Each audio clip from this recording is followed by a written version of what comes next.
Ready? Are we? We don't have either of these. We don't have these two.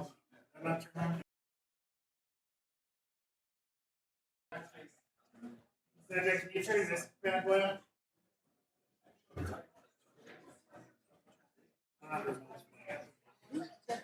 That doesn't have us on it yet. Make sure you have that. That one's working.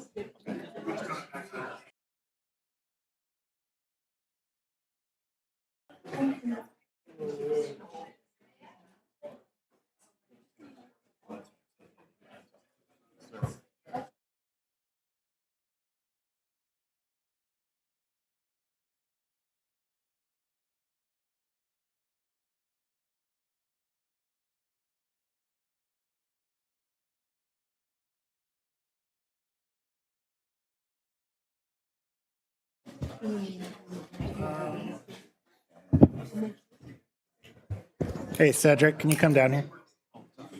You have the remote for this TV? Sorry, folks, we're 1 minute.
It's out again.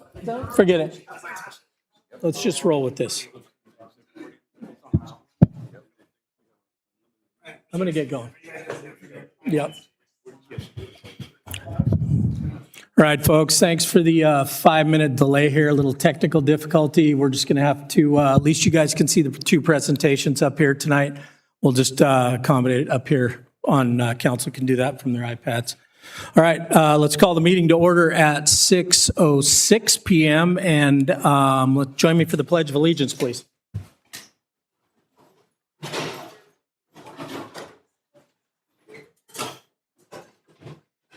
I pledge allegiance to the flag of the United States of America and to the republic for which it stands, one nation, under God, indivisible, with liberty and justice for all. Thank you. Let's do a quick roll call. I see all council members are present. Any report out on closed session? No report. No report out. Any conflict of interest declarations? Seeing none. Agenda reviewed, changes or deletions? We would like to table item F1, the animal contract. We're still in negotiations with the county. We'll bring it back as soon as possible. Sounds good. All righty. Let's move into B, proclamations, Women Equality Day. Recipient is Nicole Bird. Proclamation of the City Council of the City of Cloverdale recognizing August 26th, 2026 as Women's Equality Day in Cloverdale. Whereas Women's Equality Day is observed nationally each August 26th to commemorate the certification of the 19th Amendment to the United States Constitution, and in 2026 marks the 106th anniversary of this historic milestone guaranteeing women the constitutional right to vote in the United States.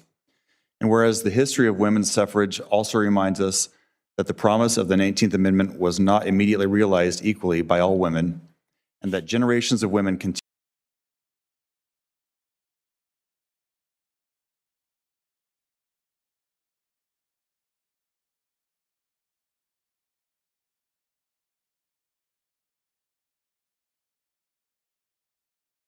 our families, workplaces, businesses, schools, civic institutions, and community organizations. Whereas Women's Equality Day provides an opportunity to recognize the achievements and contributions of women throughout Cloverdale, honor those whose leadership and advocacy have expanded rights and opportunities for future generations, and reaffirm our community's commitment to ensuring that women and girls have equitable opportunities to participate, lead, and thrive in civic, professional, educational, and community life. And whereas the City of Cloverdale is committed to fostering an inclusive community that values equity, expands opportunities for women and girls, and recognizes their contributions to our community, reflecting the city's adopted mission, vision, and values. Now, therefore, be it proclaimed that the City Council of the City of Cloverdale hereby recognizes August 26th, 2026 as Women's Equality Day in Cloverdale, and encourages all residents to honor the generations of women who have advanced equality, celebrate the contributions of women throughout our community, and continue working toward a future where equality, opportunity, and representation are reflected throughout civic and community life. Dated August 26th, 2026, so ordered, Brian Wheeler, the mayor. Come on down, Nicole.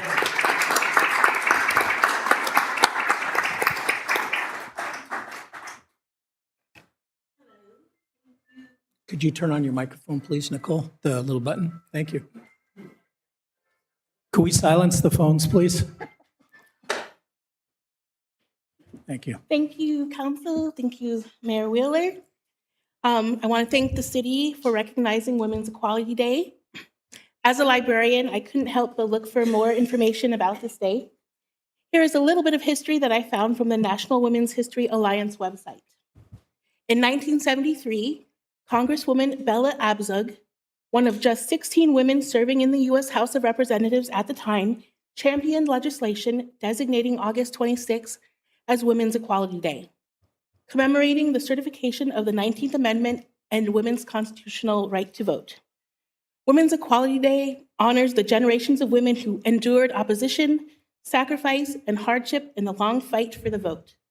It ensures that their courage, persistence, and determination, and the history of the movement they built are remembered and recognized. It is also a reminder that the pursuit of equality did not end with the 19th Amendment. Women's Equality Day calls us to reflect on the progress that has been made and the work that remains to achieve full equality. Thank you. Thank you.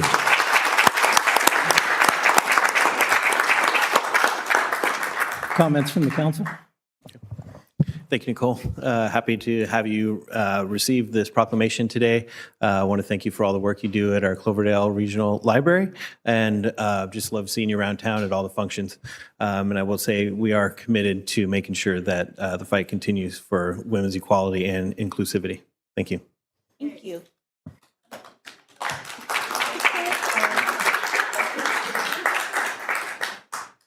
I wanted to thank you for everything that you've done for Cloverdale, and I know that the minute you started your job at the library, you made everything in the library more inclusive for everybody, and I want to thank you for that because it's so important.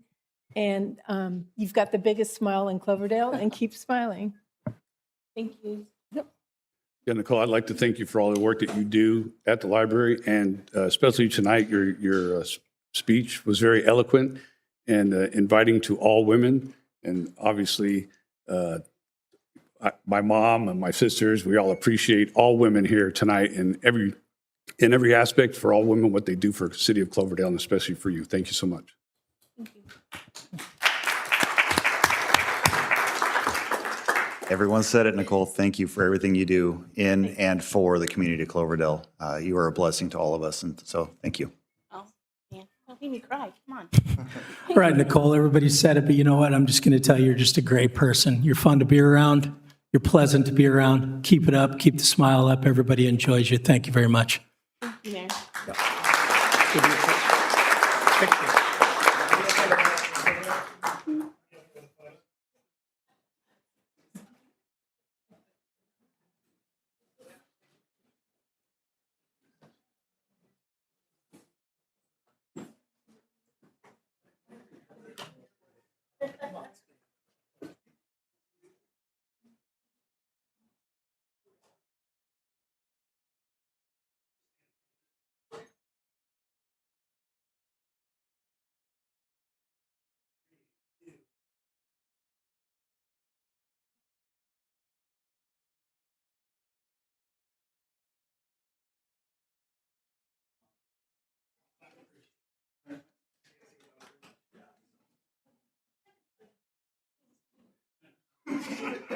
I was like, I'm not gonna ask.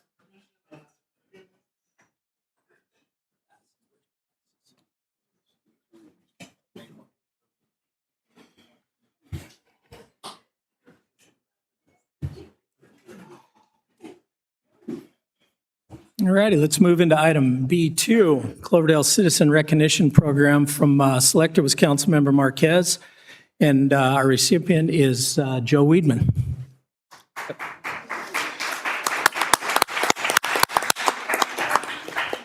Thank you, Mayor. And this award does go out to the Cloverdale Food Pantry, and Joe's been our contact. So I just have a little something to intro you guys with. And thanks for Joe for stepping up to the lectern here. Tonight, I am very pleased to recognize the Cloverdale Food Pantry as a recipient of our Citizen Recognition Award. The Cloverdale Food Pantry has been serving our community for nearly 40 years. What began at the United Church of Cloverdale has grown into an organization that provides an essential service to our community every single week. What I especially appreciate about the food pantry is that they welcome everyone who comes through their doors: seniors, families, veterans, individuals experiencing homelessness, and neighbors who are simply struggling to make ends meet. All are treated with dignity and respect. The pantry is powered by volunteers from throughout our community, organizations including the Kiwanis Club, Living Water Church, St. Peter's Catholic Church, the United Church of Cloverdale, our local schools, and individual community members have all played an important role in keeping this effort going. I would also like to recognize the current board members for their leadership and commitment. Richard Ehrenreich,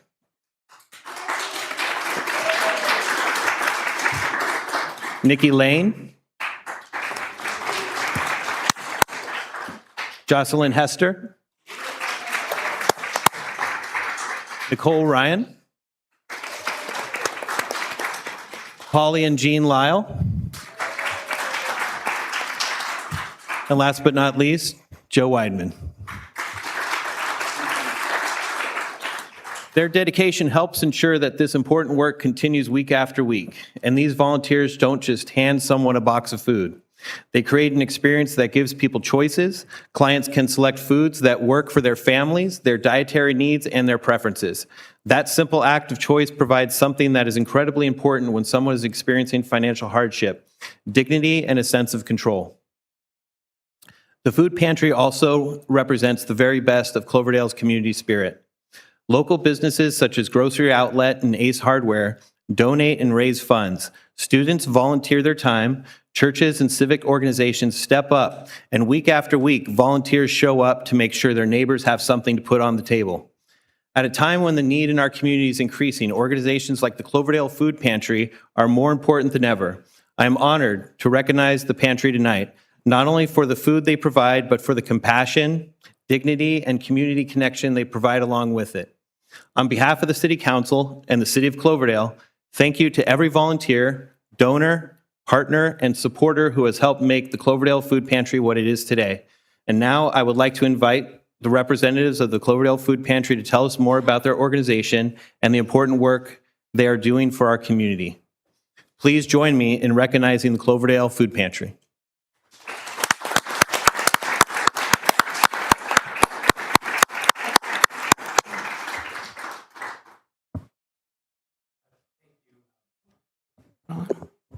Thank you, Mayor Wheeler, Vice Mayor Lands, City Council members.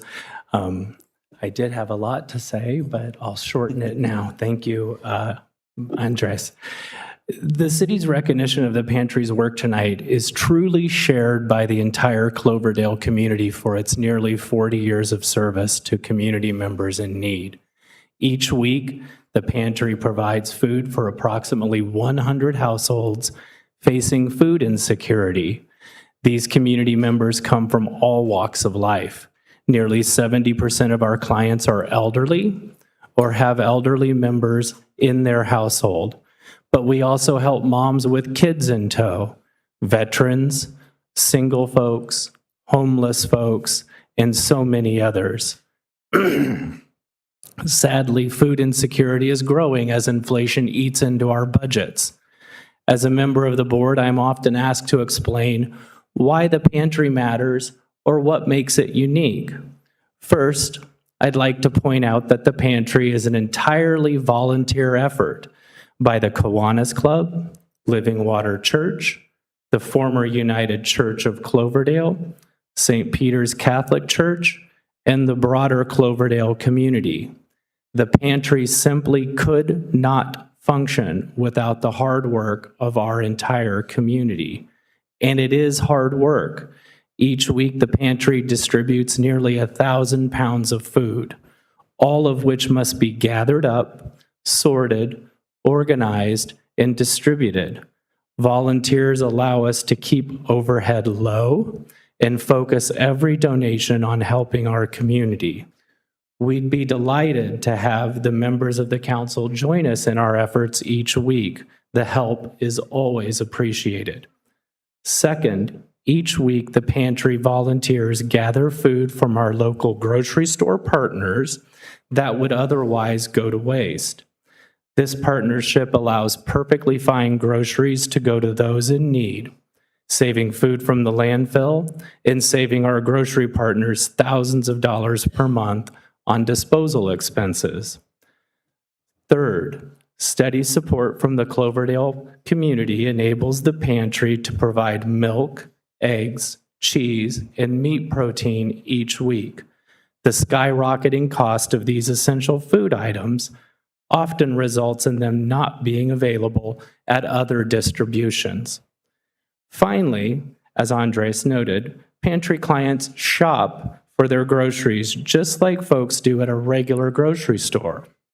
Shopping for groceries allows our clients to choose food that meets their dietary needs and maintain agency in their lives. It also results in less food waste. Thank you for recognizing the pantry's work tonight. It is truly a community effort, and we've asked a lot of our volunteers to show up tonight and join in this celebration of their work. Again, thank you.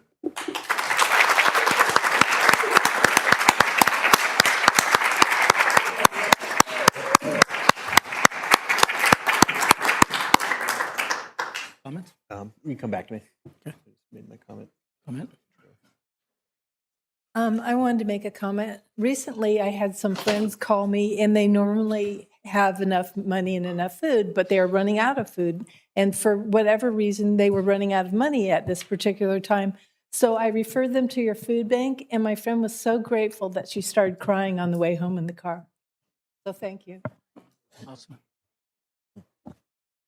Yeah, I want to thank you and all the volunteers that give selflessly of their time, energy, and a love. It's a love to do this for the community. And I would say that Cloverdale is really fortunate to have volunteers and people of this caliber to serve our underprivileged, to say, people that are in need of a service, right? Food. Everybody needs food.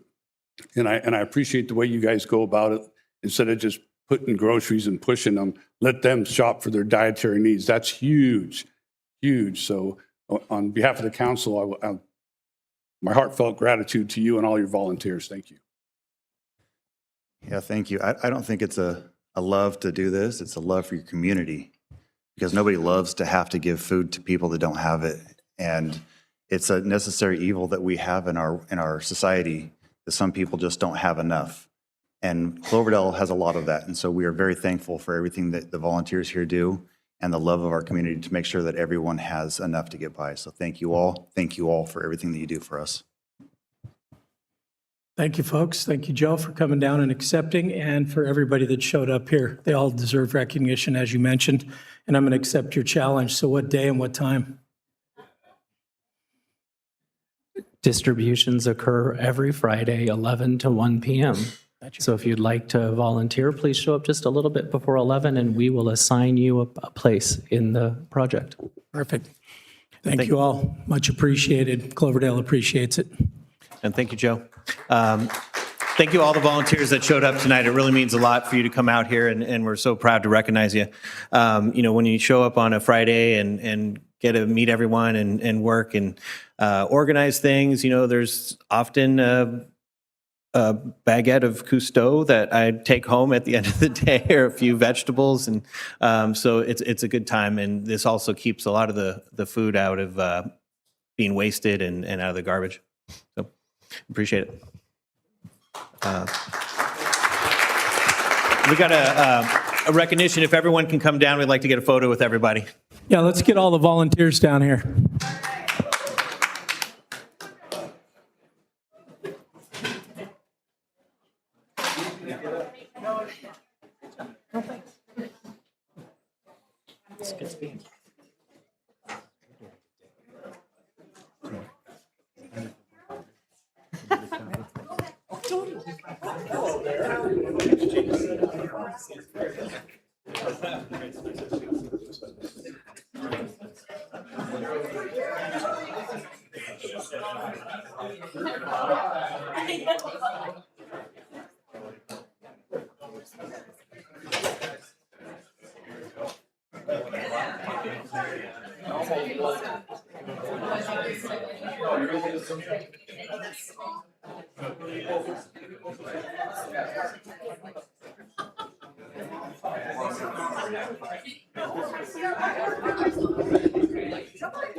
All right. Famous line by me sometimes. If you can't see this, I can't see you. 3, 2, 1. 1, 2, 3. Go on.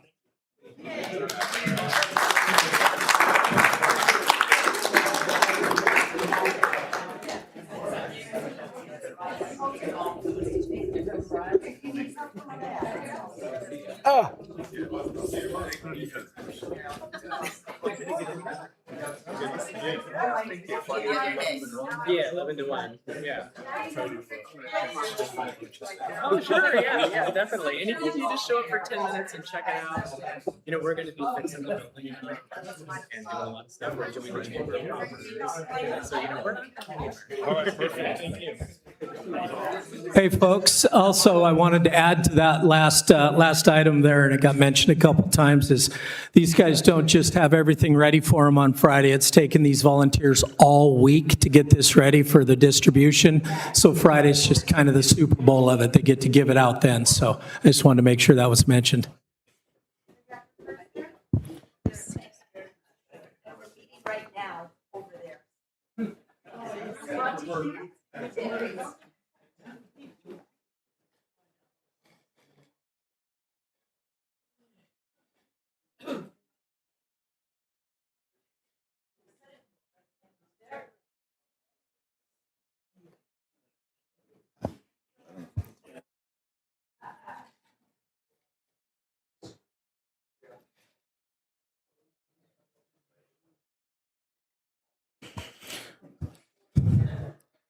All right, Mike, we had item C now was the student liaison report. Was there something you wanted to mention? Yeah, thank you, Mayor. I just wanted to let the community note that interested students should visit cloverdale.net/student liaison for eligibility and application requirements. The application deadline is Monday, August 31st, 2026 at 5. If we don't receive your application by Monday, August 31st at 5, you won't have an opportunity to be a student liaison. We have one application so far. We have one spot available. Thank you, Mike. All right, let's move into D1, verbal comments. Any person wishing to speak on an item not listed on the agenda may do so at this time. Pursuant to the Brown Act, the City Council is not allowed to consider issues or take action on any item not listed on the agenda. 3 minutes are allotted to each speaker. Public comment?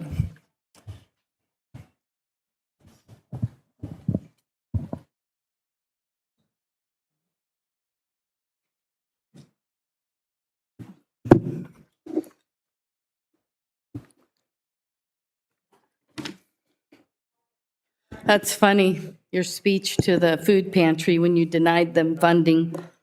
You didn't bother to help them when they requested money from you at your budget meeting, now did you? That's what I came here to talk about, was the threats from the council that the community is weaponizing public records. It's our right. It's the law. Your attorney can tell you. I've been looking into the records of the Cloverdale Chamber of Commerce and the hundreds of thousands of dollars that you guys have approved to them. And month after month after month, there's $5,000, $6,000, $7,000 a month with no accounting, no oversight. City manager, finance director, no oversight. I've been asking for that. I've been denied. I haven't been given what I've been asking. You sit there and say at your meeting that we need to not be frivolous with our public funds, but you let the chamber hire a band for $11,000 when previous records show they were $600 to $1,000. Now they're $11,000 for one band. How are we in a deficit? Why don't you look at the people sitting here right now and then threatening to close City Hall, threatening to close public parks, so that you can figure out your staffing? That's against the law. You can't do that. You have your staffing. They waste their time doing other things. I email Kevin, he gives me what I ask for. Your attorney can tell you, you can't threaten public buildings and office staff and parks. You can't threaten that to the public because of a PRA request. Most of those PRAs came in when Councilmember Lands ran for supervisor. All the nosies came out of every woodworks looking for anything they could on any of his meetings. So don't sit here and say that the community is weaponizing anything. Speak up, Alex. Why don't you inform your council of the law before they end up going down a rabbit hole and getting sued for their poor decisions? Why don't you supply the documents I've been asking for? You, Mark, said you wanted to get on council because you were concerned where public money was going. Do you remember that at the last meeting? I don't see you looking into any of the money. I've already calculated, I think it's 2.5 years, 30,000, I think, unaccounted for at the chamber. Do the math. It's unaccounted for. That's the fault of the city. All of it. It's not okay. And then you sit here and you want to do all this for the food bank, but then when they ask you for money at the budget meeting, they get told no. And I totally agree with some of the things that were said in past experiences when you were a city worker, Mayor Wheeler. I remember I personally told you there's a lot of boxes of food thrown in the bushes, and it was homeless. And you and I personally cleaned those up. And I thank you for that. But we can't make those decisions. I get it. They can't do anything with their food. But you can't deny these folks and then sit here and congratulate them and applaud them when you give these guys all this money, hand over fist, unaccounted for, to do whatever the hell they want with our tax dollars. So provide me what I've been asking for. Read this, $11,000 for a crap-ass band and $5,000 to $7,000 a month unaccounted for.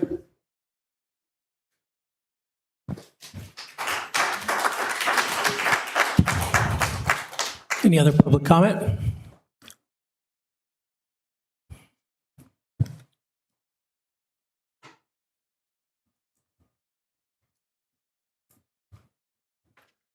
Rob Kozlowski, Clover resident, and Angela sort of set the table for me because there's something about public oversight in the air at this point.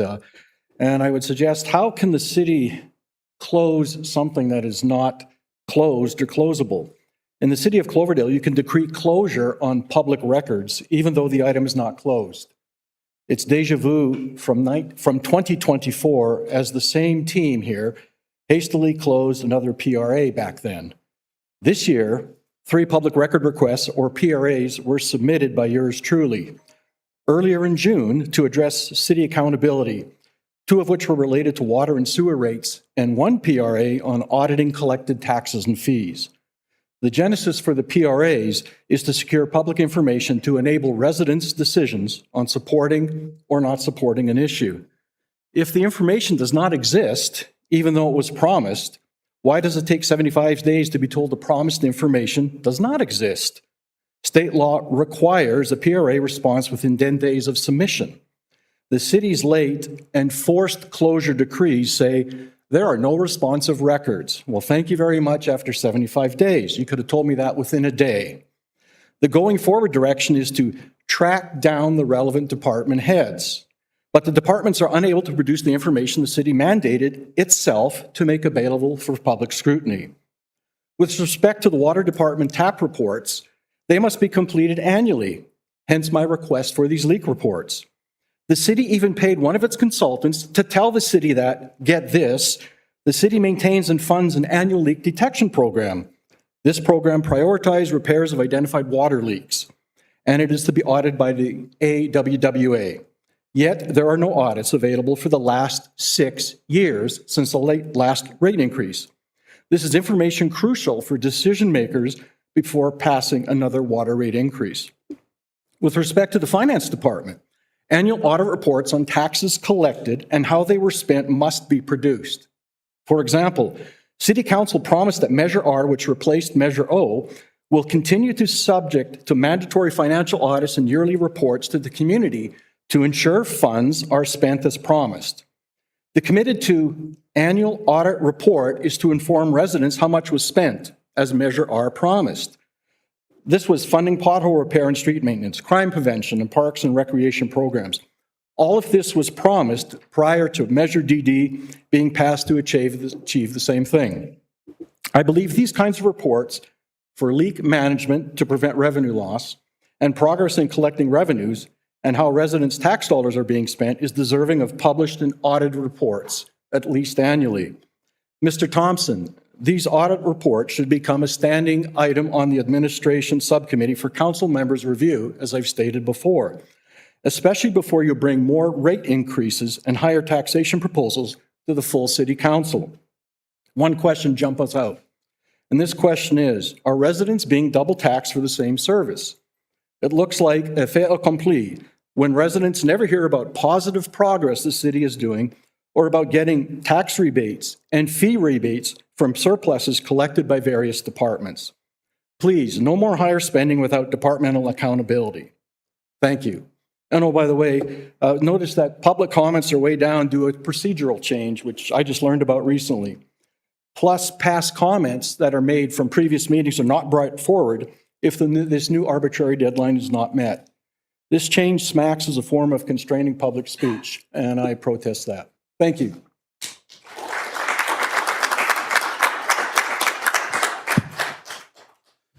Continued public comments. Do we have any more?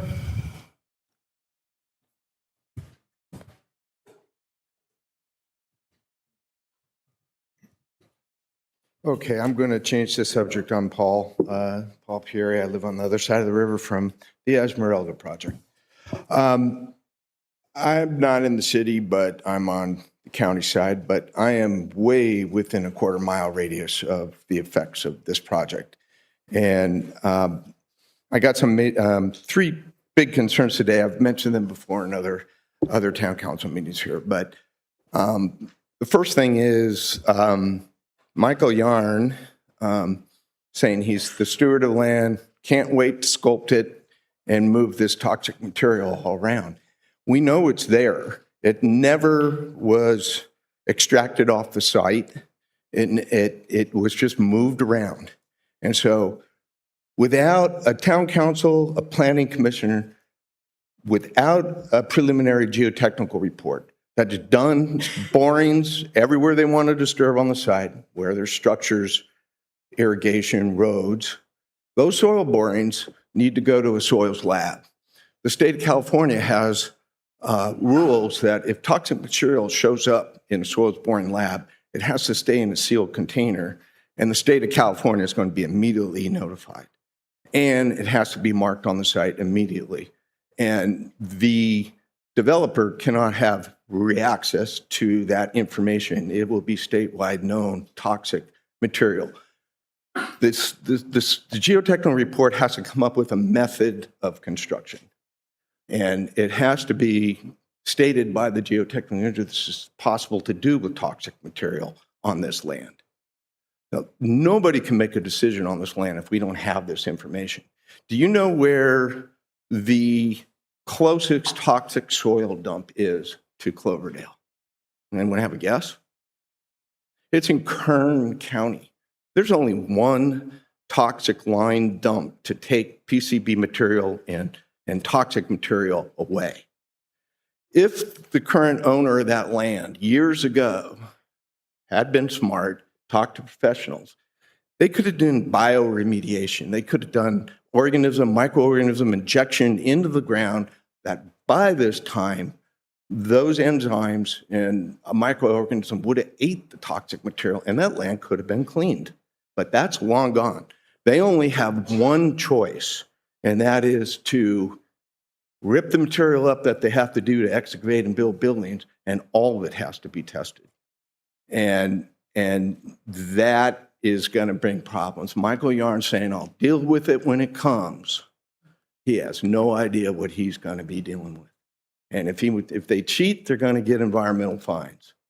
And so that's a very serious concern to develop something this large, and that's it. I got two other things. One is quickly the flood zone. Here I have a drone video from 2005 with the necklace and Esmeralda property highlighted with the drone, exactly what happens when Russian River when we get to flood stage. I love anyone. I'm going to send it to Andres and anyone that wants it. It's a jaw dropper to watch what happens. And I have it right here on my phone. Anybody can come up to me and I'll show you. It's a 1-minute video and you'll be shocked.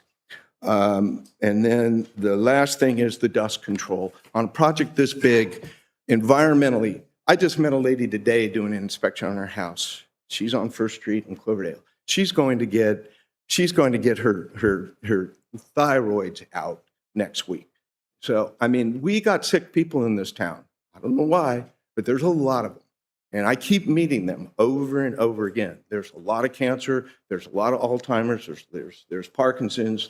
People are are being exposed to things. We got toxic pieces here, MGM that you want to develop there, and that's a super fun site. You want 6,000 people to live on toxic land. I mean, we are going to be known as a sick community, and we better wake up right now.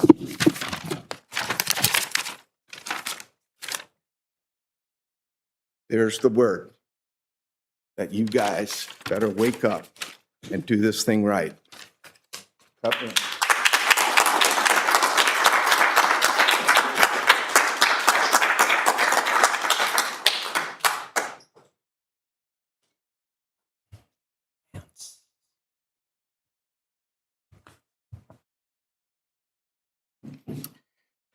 Lance Villa, it's my name. I spoke here before. Just want to tell you, thank you for being here and your time and everything like that. But I'm talking about our little community here. I grew up here.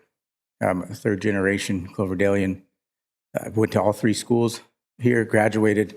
Right after high school, I joined the military. And for 20 years, I got to travel the world and see some beautiful places. But Cloverdale always drew me back. And it's beautiful here, but it was the people that brought me here. It was the people that I wanted to come back and see. After my father had passed away, the community came together. They rallied around me and my family. No matter the financial situation of the city, this small community helped raise me and shape the man that I am right now. And I'm worried about that community if we import thousands of more people in here to this Esmeralda project. I'd like to close with, I think Andy Griffith said it pretty good. He said, people grab at the first flashy things with shiny ribbons on it. Then when they find out there's a hook in it, it's too late. The wrong ideas come packaged with so much glitter, it's hard to convince them that other things might be better in the long run. Thank you for your time.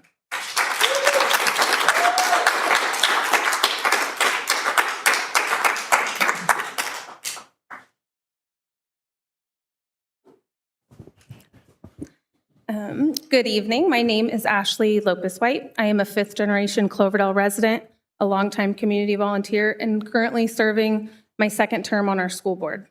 I understand the responsibility you carry and how difficult it can be to make decisions in a small town, where the consequences may affect people you know personally and last for generations.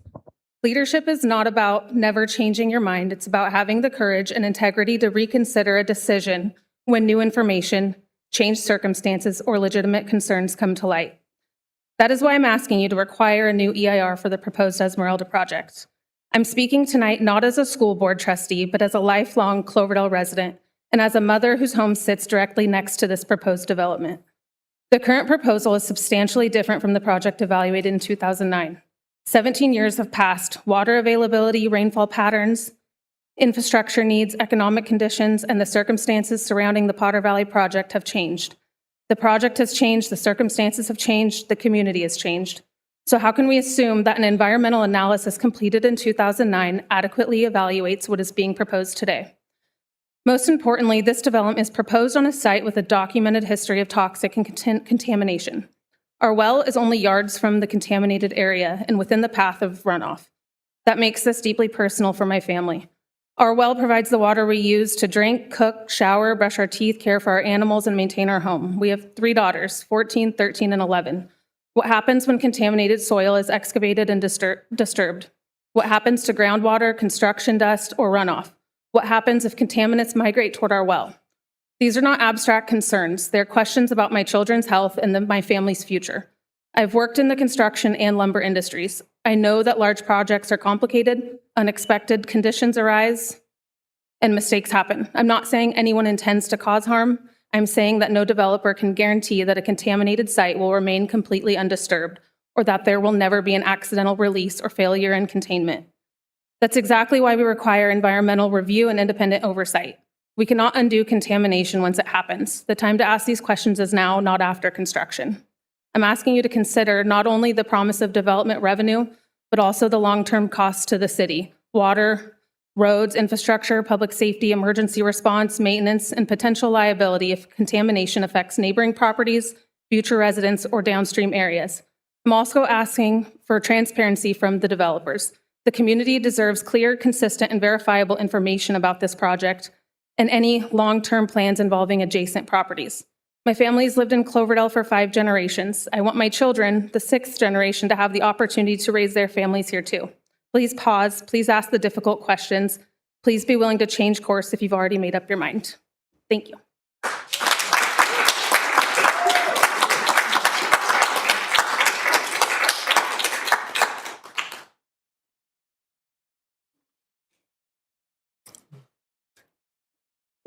Good evening, Mayor and members of the City Council. My name is Kimberly Kern, and I'm a longtime resident of Cloverdale. I'm standing here tonight because I feel strongly that this council looks like it's been fast-tracking a series of reckless decisions that shift massive financial and physical liabilities onto the taxpayers. It seems like there's also actively shutting the public out of the process. So right now, even on this agenda, I see that we're asking hardworking families to shoulder a 7% increase in our water and sewer fees to bolster our utility infrastructure.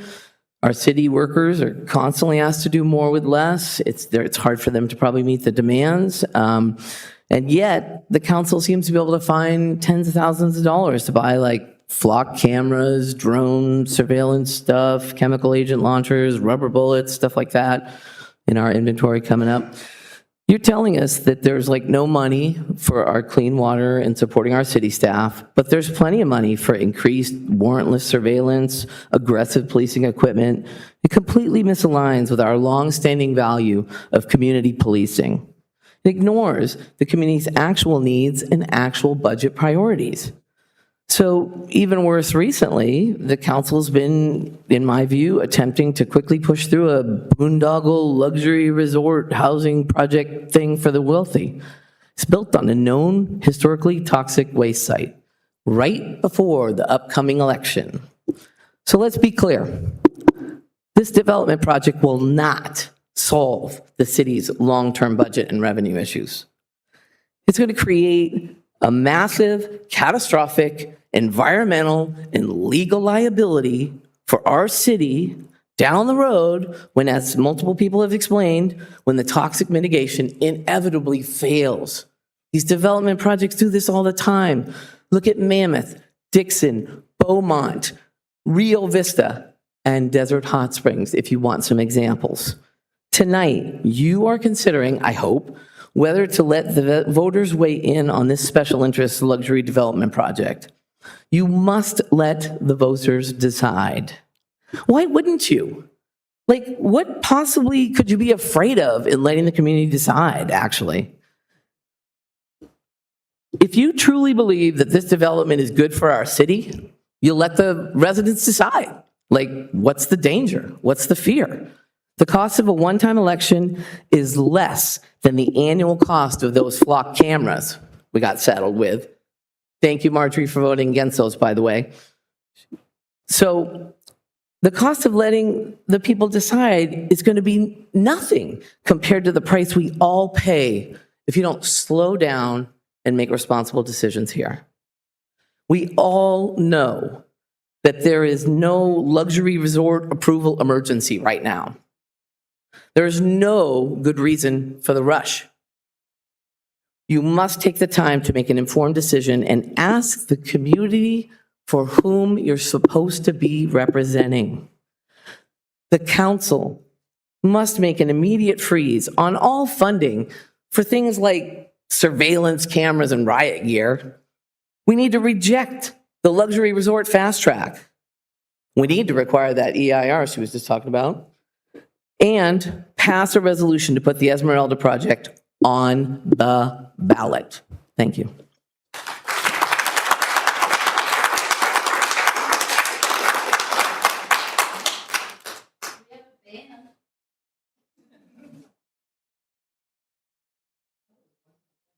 Doesn't matter. You guys wasted $11,000 on a band, but here we're broke.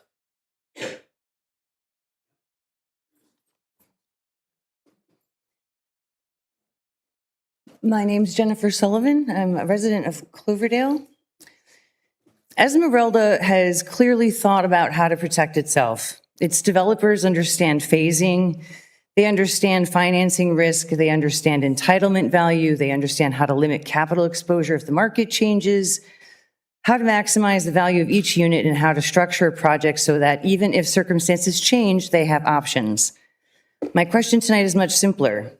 What is the city of Cloverdale doing to protect us? Not Esmeralda, not its investors, Cloverdale residents, the people who live here now and the families who may live at Esmeralda in the future. Where is the city's serious independent infrastructure risk review? I would love to see a full infrastructure cost by phase, roads, waters, sewers, storm drainage, traffic improvements, parks, utilities, fire and emergency access, and off-site improvements. Then tell us who pays for every single item. The developer, future homeowners, utility rate payers, the general fund, existing taxpayers. And what if Esmeralda builds 3 phases and then stops for 10 years?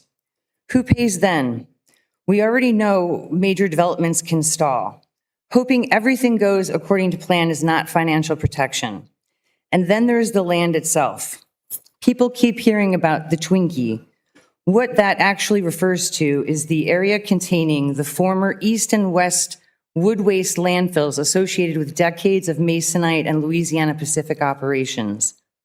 Esmeralda proposes residential development on portions of that former landfill footprint. So before the city accepts any proposed dedication or gift involving that land, has the city independently tested it for dioxins and furans and other contaminants of concern? Not the developer, not a consultant paid through the development process, the city. And beyond protecting the city itself financially, what is the city doing to protect people? Are you going to independently establish that this land is safe for their children, families, future residents, and the people already living nearby before residential development moves forward?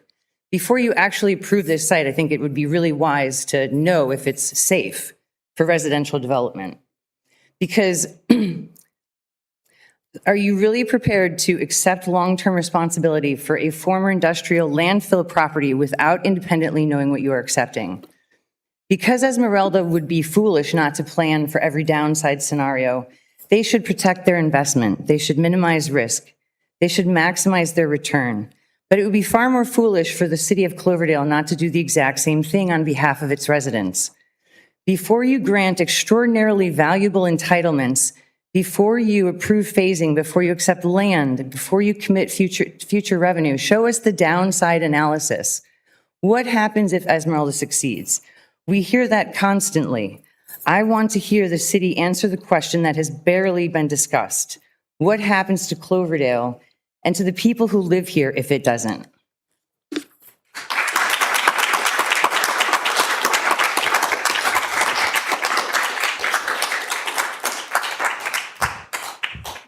Any other public comment?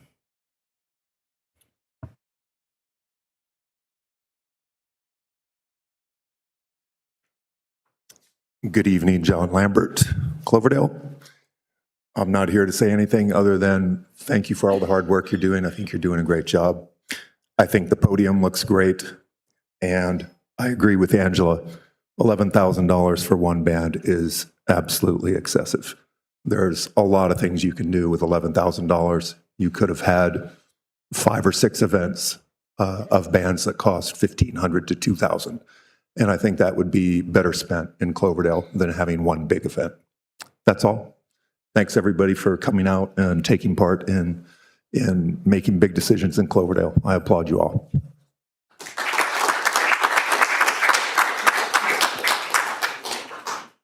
Any other public comment? All right, seeing none. Oh, we got one. All right.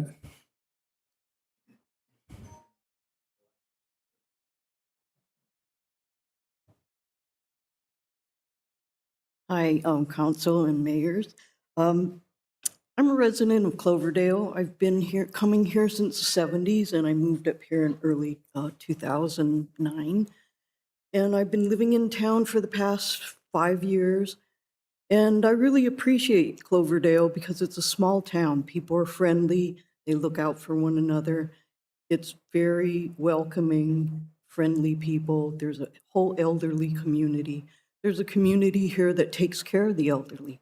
My fear is that I came from San Francisco. I saw the dot-commers come in. I saw what happened to San Francisco. Nobody can afford to live there anymore. I'm seeing the same playbook happening here with Esmeralda trying to buy their way in without being neighborly, which is what Cloverdale is about. You're going to really lose that character, and bringing in 6,000 people when there's 8,000 people here is not a small thing. It will change the character totally of Cloverdale. Are you willing to accept that? Are you willing to turn this charming paradise that we have into a fast-track, high-agency, people running around who don't care about what you're doing or the neighbors doing, because they sure didn't ask us to welcome them in. They took out their wallets and said, here, we'll give you this, we'll give you that. Who knows if that's really going to come true? And who knows if the stuff they're feeding us is really true? I just feel like they're saying what they want to say to get what they want. And we're not in the equation. That's all I have to say. Thank you.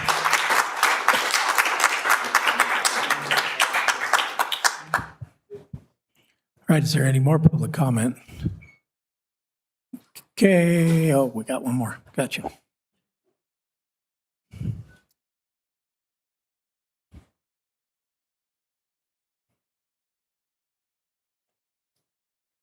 Hi, I'm Angela Rodriguez, and I'm a resident of Cloverdale. And I spoke at a previous meeting, a community meeting, and tonight I want to respond to several points that were raised, not because I particularly oppose development, but because I want us to examine what this development will mean in the everyday lives of us, the people who already live here. First, we were told that Esmeralda will bring revenue to the city, and that's important. I understand that Cloverdale needs revenue for needs for roads, infrastructure, and services, but city revenue is not household prosperity, are not the same thing. That revenue will not pay the increased rent of a working family. It will not help a senior remain in a home that has become unaffordable. And it will not help children of longtime residents buy homes here if prices rise beyond their reach. Second, the gentleman who was here representing the development responded that Cloverdale already has more affordable housing than surrounding communities. And it does. But that's precisely the point. Cloverdale has affordable housing because of working people. Latino families, seniors, lower-income residents live here. Nearly 38% of our population is Hispanic or Latino. Cloverdale remains one of the few places in Sonoma County where many working people, not just Hispanic or Latinos, can still afford to live. Existing affordable housing does not protect every renter, senior, first-time buyer, or family member who wants to remain here. It demonstrates why our community may be especially vulnerable to displacement caused by gentrification.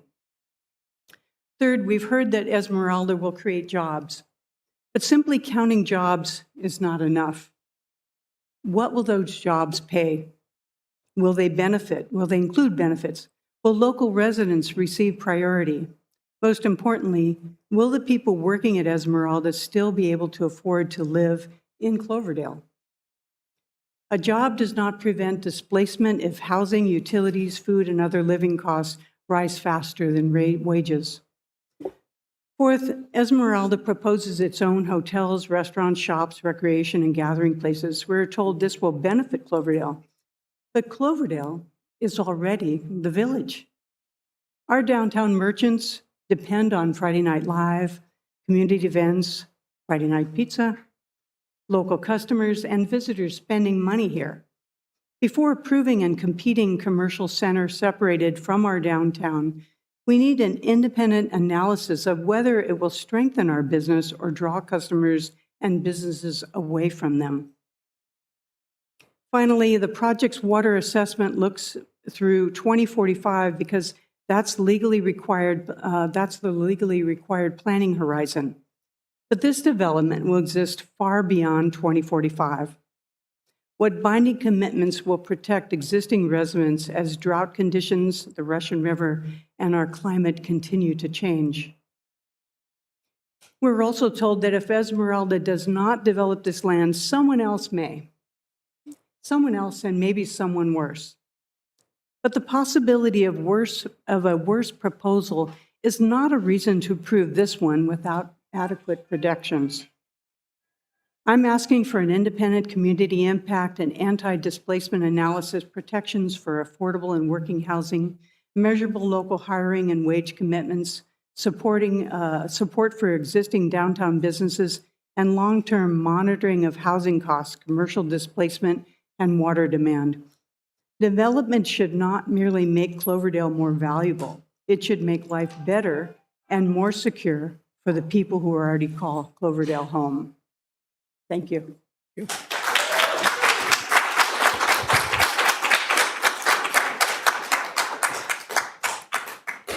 Right, real quick, anybody, we've had 3 or 4 cell phones go off tonight. Could you guys please put your cell phones on silent, have just out of respect for the people that are up here with their public comments, and so we don't have to hear them. Do we have any other public comments?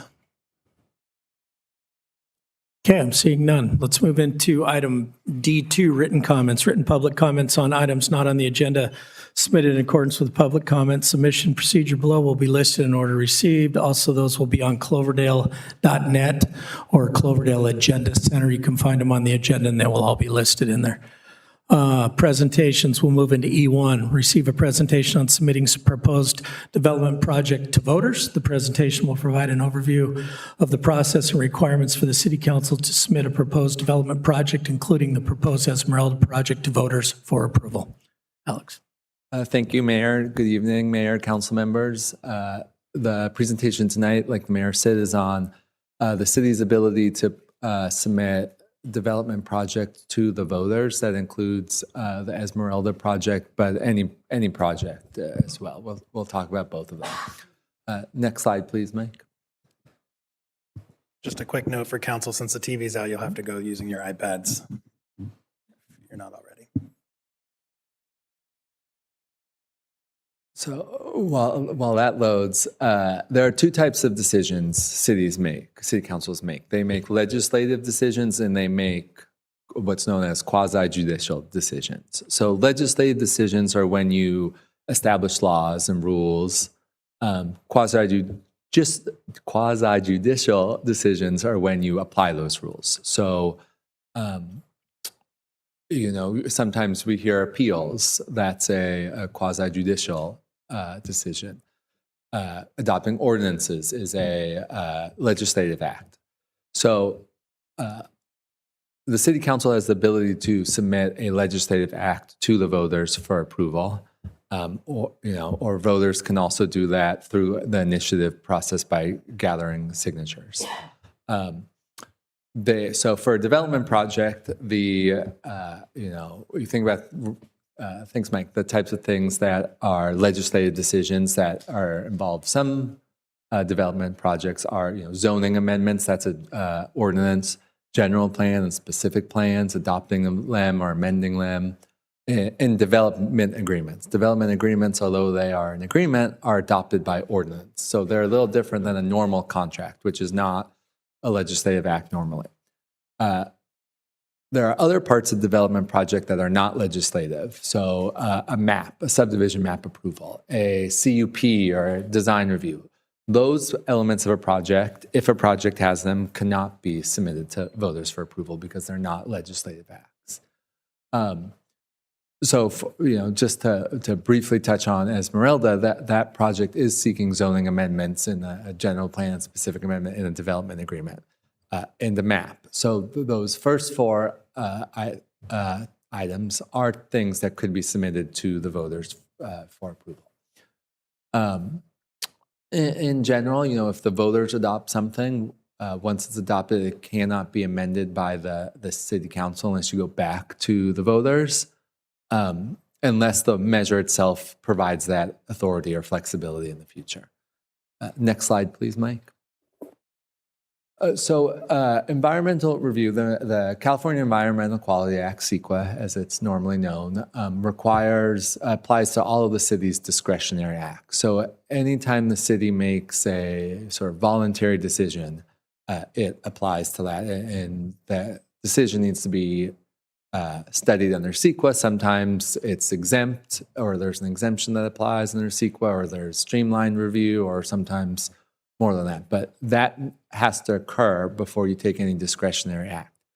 Placing a measure on the ballot, the council taking that action sort of unilaterally is a discretionary act. And when I say unilaterally, I mean as opposed to if residents submit a petition, an initiative where they've collected necessary signatures.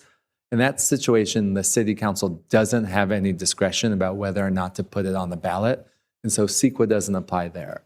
But when the city is choosing to put a development project or any of the legislative acts on the ballot that, in a discretionary manner, CEQA does apply there. So the council would need to approve any necessary environmental review. So for the Esmeralda project, as you know, the applicant, there's a draft addendum that's been prepared. The council will either have to approve that addendum, or if the council reviews that addendum and decides there needs to be an EIR for this project, EIR would need to be prepared and certified first before the council could vote to put the project on the ballot. Next slide, please, Mike. So timing. When the council is making the decision to put the ballot, any type of ballot measure on the ballot, development project or otherwise, there's pretty broad flexibility about when the council can do that. There's not strict deadlines. The only requirement is that it has to be at least 88 days in the future. So 88 days in the future is after the November 2026 general election, so it could not occur at that election. It would need to occur after that. The next sort of regular election that is scheduled would be the presidential primary, which is in March of 2028. There are pre-established special election days, scattered around the year. There's 2 or 3. The next one of those is March 2nd of 2027. Just to get you a sense of how soon it could go on the ballot, and sort of a more traditional time for it to go on the ballot. Next slide, please, Mike. And just to give you an understanding of the cost to put a measure on the ballot. In 2024, the registrar of voters estimated that the cost for a ballot measure that they would charge the city was $1.50 to $2.50 per voter.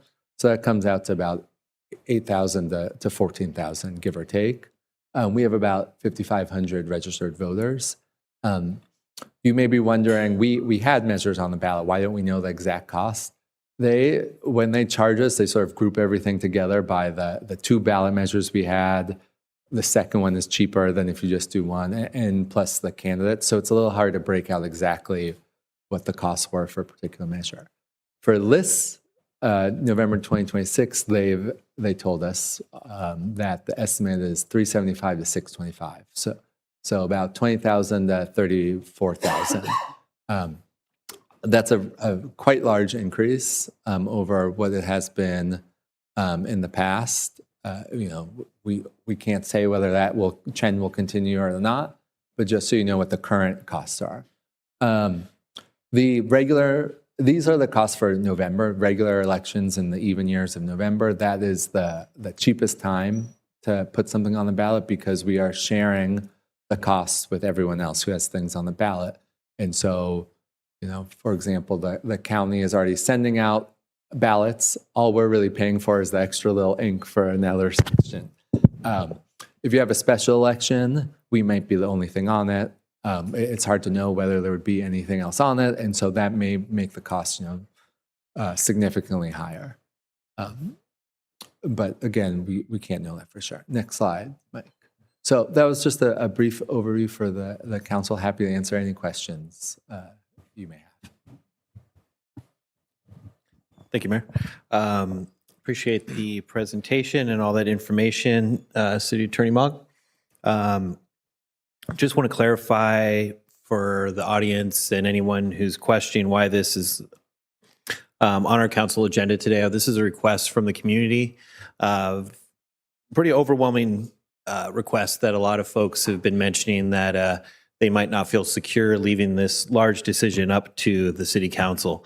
So this is not in any way for or against the project. It's just allowing the decision to be made by the residents of the town.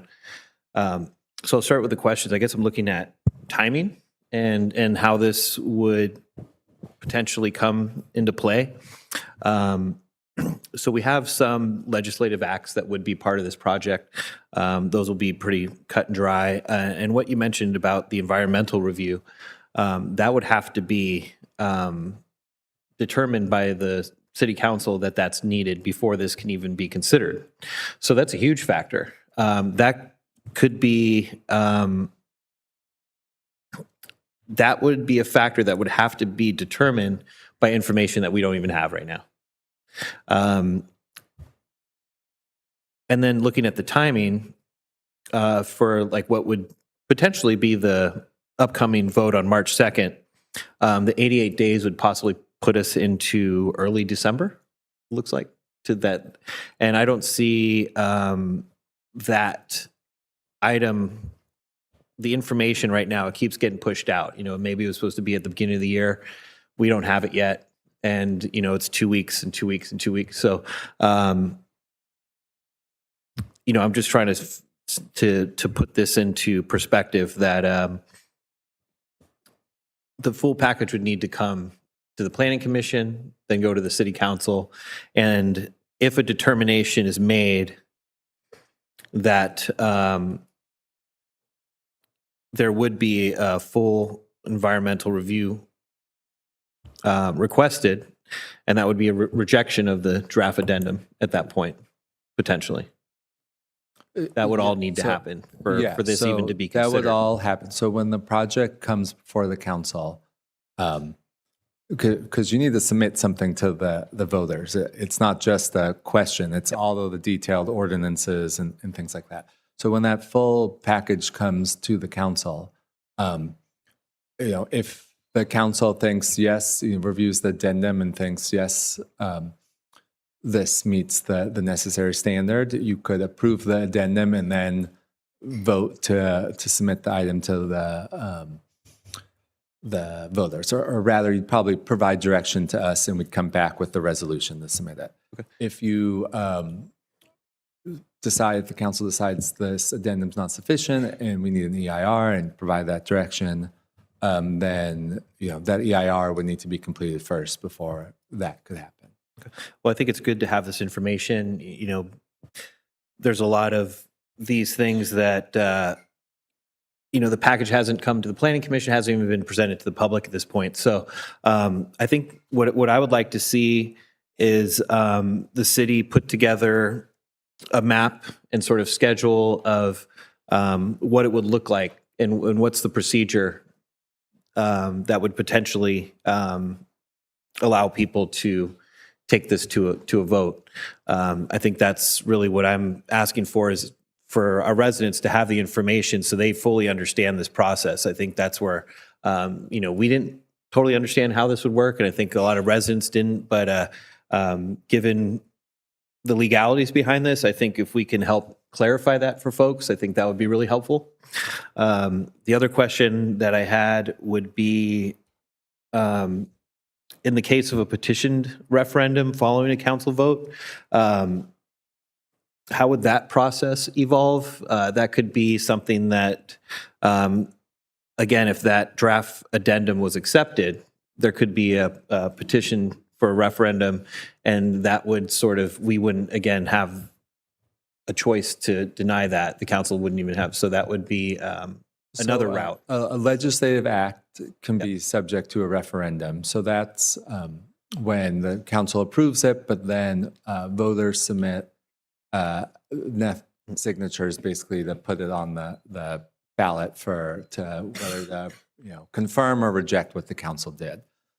So any legislative act could be subject to a referendum. So I think without advocating for or against anything, we don't have the information to make that decision. It would be good to maybe see sort of a map of what the procedure would be for this. I think if that could be put together relatively easily, I would like to see that. Thank you. I want to thank you, Alex Mugg, for putting the presentation together. I think it's something very important to think about. I think the public's asking for this, and we represent the public. And I think they're telling us they want to make this decision. And so I think it's super important. And I think putting together a map so that people can see clearly what it will involve would be very beneficial. Thank you. I think giving the public a timeline for acceptance and how it moves forward, I think that would be very helpful for the community. Really quick, what rights would we lose if, let's say, we voted for it, for or against, they did a referendum to put it on a ballot? How does that work, and what power does it give to the developer versus the city? So in the referendum is just a yes or no vote on what the city council has approved. So if the voters confirm what the city council did, then it just stays in place as it, and the council continues to have the ability to,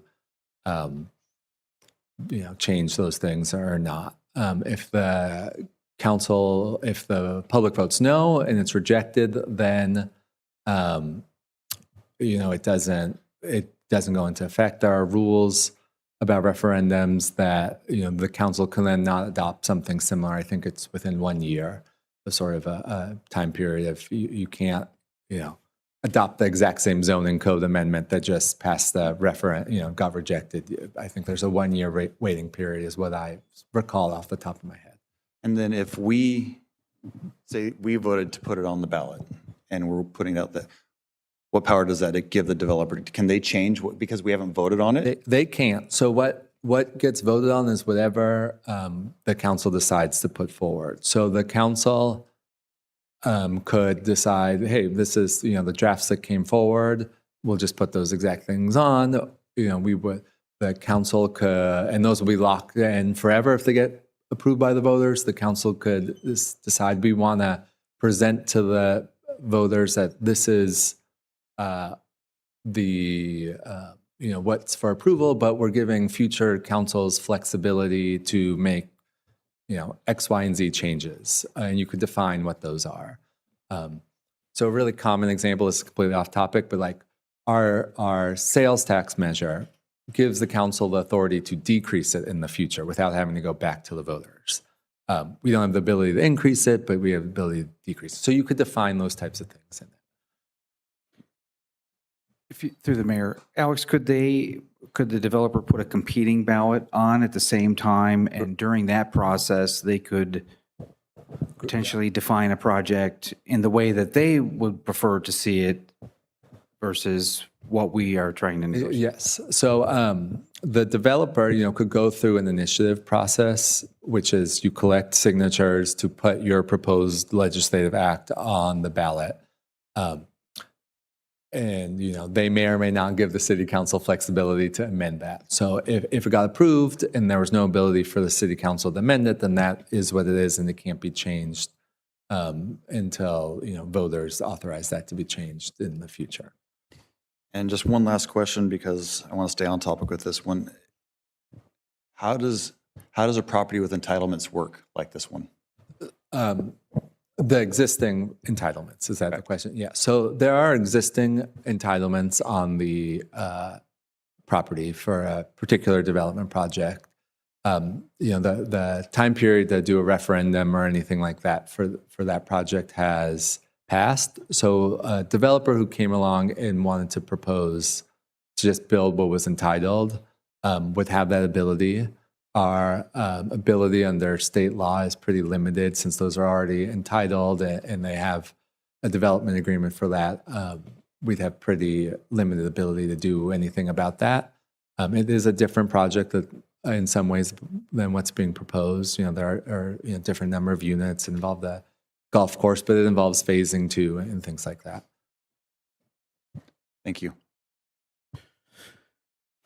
Excuse me. Thank you to the council. You guys are coming up with some great questions, and I'm right there with Councilmember Marquez, and I think most of the council there, I think a roadmap of how this is going for our citizens, timelines and all that is a must.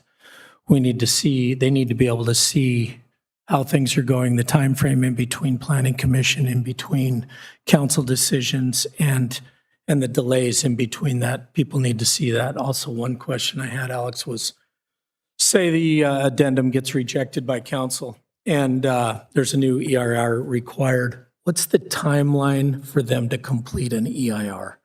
How long can those take, I guess? That's me. I mean, it can take a long time. They can also be quick. They have done a lot of work as part of the addendum, so it would not be starting from scratch, but there are other requirements. They might be able to get it done in 6 months, but sometimes you see EIRs take, a year and a half or depending. It just depends. They have done a lot of, the addendum includes, the draft addendum includes lots of technical studies and things like that might be able to make the process quicker by just sort of transitioning it into EIR and doing a little bit, potentially other things, but it will take some time. It won't be, 3 weeks later an EIR. Right, okay. Yeah, I think that's something that all these timelines, there's a lot of them out there, and I think that's beneficial for the community to know. If there's 20 days, 40 days, whatever it may be, I think that's a good line of defense for people to see exactly what they're looking at and how long delays can be. If it's a new EIR, if it's rejected. And like Councilmember Marquez said, it's kind of beneficial too. We've been talking about this for 3.5 years now, and council has not, planning commission has not seen this yet. Council has not seen this yet. So we're kind of wondering too, we're as anxious to see things as I think the community is, for us to see it, and there's a lot of determinations that will be made and decisions to be made. But I just wanted to rest assured with this council, when we do finally get that with a suggestion from the planning commission, we will fine tooth comb this thing, rest assured on that. I know at least I will. And also one other thing, Alex, is if it gets rejected and it doesn't change anything, and this is just, I think I know the answer to this, but complete council changeover or all new members on the council? I mean, does that? Just to clarify, when you say rejected, do you mean by the council or by the voters? By, like, say the council gets it and rejects the addendum. Council rejects the addendum and says, hey, we want a new EIR. The time frame for that could be, like you said, 18, 24 months, correct?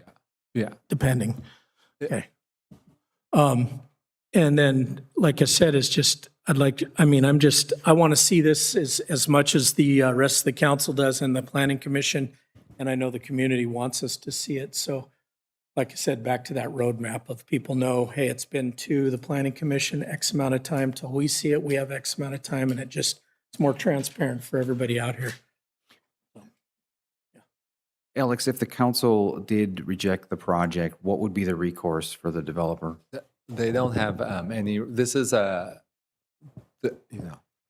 they don't have much recourse. There are standards for the addendum that CEQA applies about whether or not you have to, when you have to approve addendum.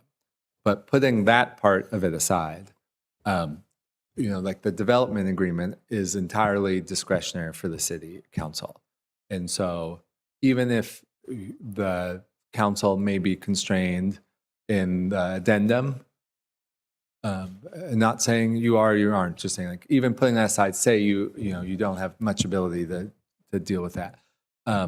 You have complete discretion about the other legislative things they are asking approval for, like a development agreement or the zoning change or things like that.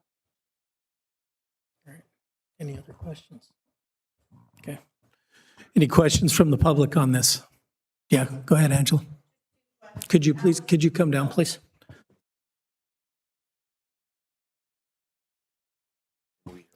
Yeah. Again, real quick, sorry, Angela, to cut you off. Let's stay, when we do this, we're talking about ballot measure. Let's try to stay on ballot measure and dive into the whole project. We all want to talk ballot measure here. Any signatures are required? I believe it's 10%. 10% of the registered voters? 5,500. Within city limits or Yeah, all of just Cloverdale? city limits. Okay. And then a question for the council. Have any of you done any independent research into this development, like all the rest of the community has? All of their own independent research into the property, the developers, the project? I know you haven't seen anything, or you claim to not see anything, but will you or have you taken the initiative to do the deep dive like everybody else is doing out here? That's all I want to know.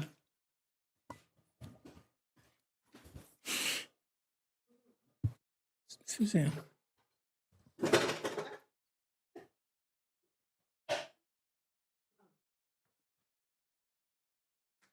Hi, Suzanne Black. I just have one clarifying question. Well, two things. One, on that slide that says deadline, that's a typo, right? Deadline for the November 2026 election? Yeah, did it say the? It says 2028. Yes, it's the, excuse me, sorry. I just want you to clarify what I thought I heard, which was that if the community is able to come up with their own petition, then no EIR is required. But if the council decides to put it on the ballot, then an EIR is required? Am I correct? That's correct. So the CEQA applies for when the council makes discretionary decisions. And if the something comes before the count, if signatures are collected to do an initiative, either, by whomever, the developer, other folks, and that comes before the city council has no choice but to put it on the ballot. So that or adopt it. And so that is not a option, discretionary decision. They have to, by law, put it on the ballot. Okay. Well, I don't know when you're planning on getting this map out, but it seems like it needs to be out in a week because these timelines look kind of impossible. So good luck. Not a whole lot of time. So I'm curious about the addendum path, and you kind of were saying, like, if we just set that aside, like I couldn't really hear what you were saying, but so if I put myself in Devin's shoes or the developer's shoes, and if you guys put me on the addendum path, right, and she's actually been publicly saying this, that 15162 has not been triggered. So that's why they're on the addendum path, right? So if you guys denied me or required an EIR, I'd be like, okay, why did you put me on the addendum path to begin with? And I would be suing. So I'm curious, like you said that they didn't really have much recourse, but I feel like because we allowed them to go on this path to begin with, it's kind of setting ourselves up for problems. Well, we haven't allowed them to go on any path. The council is the decision maker for the city. The applicant is preparing an addendum for the council to consider, and they'll come before you. And when that's before you, you've heard the standards that apply in the relevant, CEQA regulations say that the council shall approve shall not require a subsequent EIR in these, various scenarios. So the council will have the full record before it, the draft addendum, anything public submits, and we'll make that decision at that time.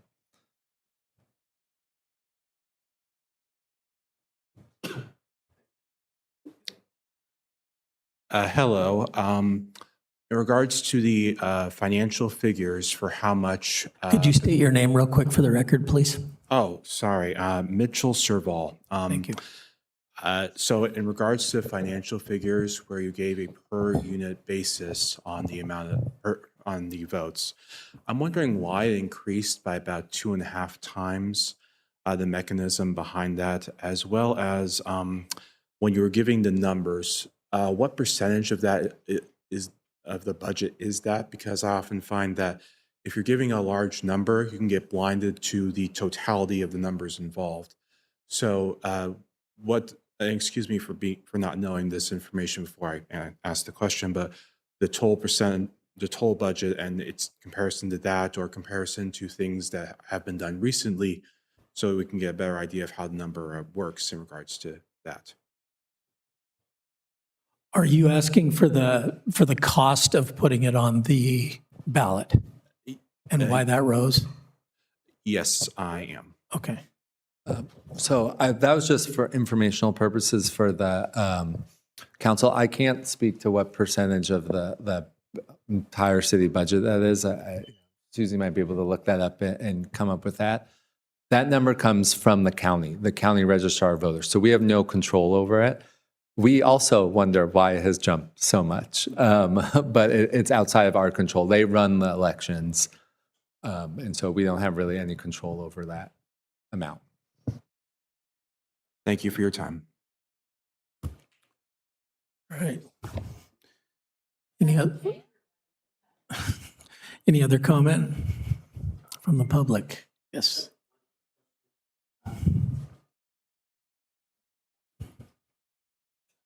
I'm just a tiny bit confused because there was a question a few minutes ago that was about, if I understood it correctly, the fact that the developer is on this addendum path now. Is it possible that the city has unintendedly or whatever created a libelous situation already? If we were to change our track to do kind of what you were just presenting about, where you were saying that if we then move to a situation where they call for a public vote, then the EIR is required. And so if I'm understanding that question and I didn't quite get this clear for myself, so I'd like you to permit me to ask it again. If everyone says, yes, we're not worried about anything, we're just going to let the public decide, it's a great project, everything's great. If that happens and then an EIR is required, then there's the time frame that it takes to do that. Does the developer have now an issue or a way to either sue us or have an avenue of just bypassing and causing us problems or bankrupting us, if you will? Because this is kind of like something that happened in Mammoth a long time ago. Do they have a path if we then say, just kidding, you're not on addendum path anymore, now you're on this other thing, and now we're requiring this thing that we earlier said you weren't required to do? So if we now change because folks vote and decide to do that, does that create a situation where there's an opening for this developer to say, you did me wrong, and then they're just going to extract more from our... The city has never told them that they are on addendum path. The developer is preparing an addendum. They believe their project qualifies for an addendum. The city council is the decision maker for the city as the lead agency. The city council is the decision maker. So they will, when it comes before them, the council will make a decision whether or not to approve it. That's a separate issue from whether or not the developer may have grounds for a lawsuit if the council denies the addendum, but it has that there's been no procedural direction or okay for them to, yes, we're going to approve an addendum. It's always been, that's what they've chosen to do, to present to the council as the applicant. Okay, that's great, because that I appreciate you explaining that, because there's this distinction here, and I think that's where we kind of got off on the communication piece. It's not about, my question's about they put that application in. It's not that we said, this is the application you need. We didn't actually direct them to do that one, is what I'm saying. We didn't say, here's your path. And then so they did that's what you're saying. Correct. The applicant is determining their application for the city. Staff is not a decision maker that comes to the planning. So the same with their zoning code changes. They have something they're going to propose. They have taken feedback from staff, but it's ultimately what they are proposing. So just to make sure I'm super clear, so they proposed the addendum path. We never said addendum path is your path.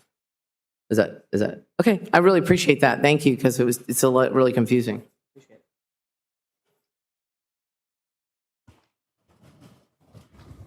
I'm just going to answer the question about the percent of our general fund. Our general fund total expenses is over $12 million.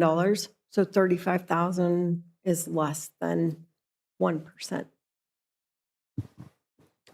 Just for the record, that was our finance director, Holmes.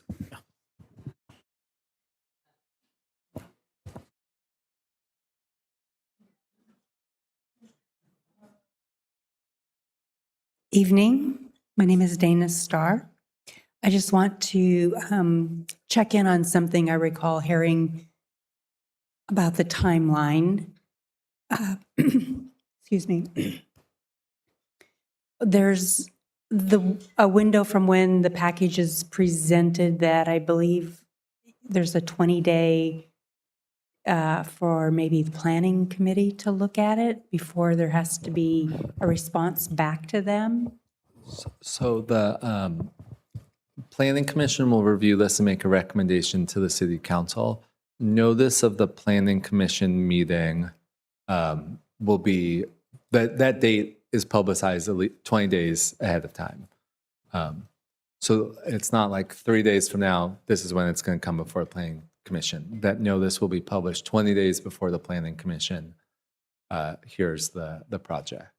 Along with Okay, because I thought at one point Devin agreed to give more than the 20 days because of the size, and I recall it being 30 days, but I don't know.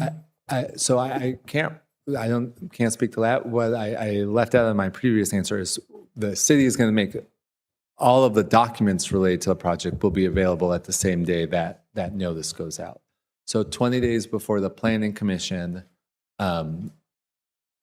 happens, there will be notice and all those documents will be out. And then the planning commission is just the first step of go to the council, after that. Okay, and as an individual citizen of Cloverdale, where will I find the first notification that I get to look at something? So it will be publicized on our social media. We also have to publicize it in the newspaper by law, but it will be there are other places. And then we have a project place. This is where all of the documents are going to go. So there are once. So in the sequence below, the date line will show up right there. And there will be like an attachment that I can actually click on to see the report. Yeah, well, I've been setting these up. For example, the last time an item went to council, city council, December 10th, every record that went before the council on December 10th was listed right below it, all clickable. The same thing will be for planning commission and each progressive part of the project. Great, thank you.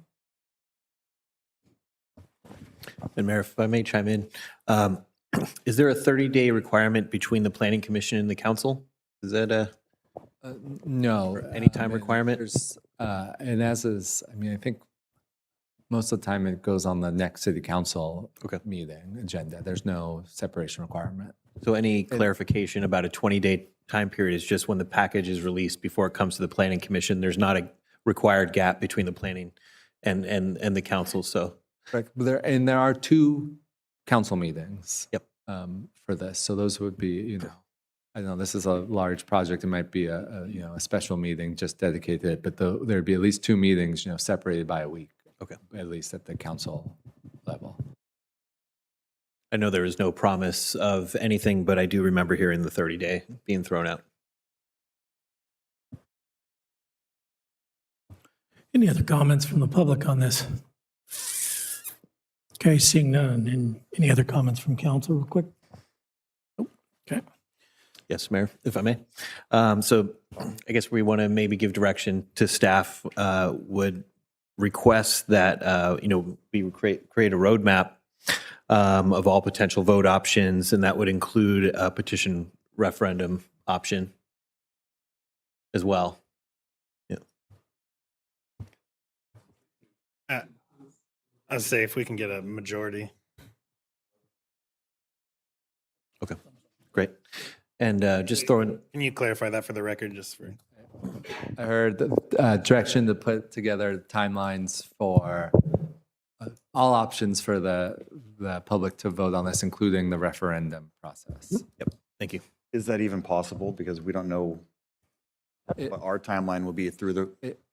It certainly won't have To us. specific dates. It might have plus 5 days, within 30 days of this happens. Kind of like a choose your own adventure sort of map. If it goes this way, that can happen.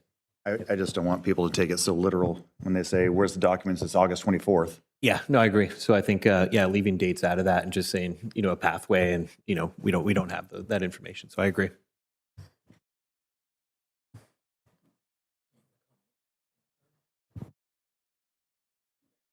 Move into consent calendar. All items under the consent calendar will be considered together by one action of the city council unless any council or member of the public requests an item be removed and considered separately. We have moved F1 to future meeting, correct? Correct. Okay, so only on the consent calendars. F2, consider the Cloverdale Police Department Military Equipment Use Policy 708 Annual Report and renew of the ordinance. I'm just going to request a little information about item F2, just some clarification. If we could pull that, please. Did you want to pull it? Okay.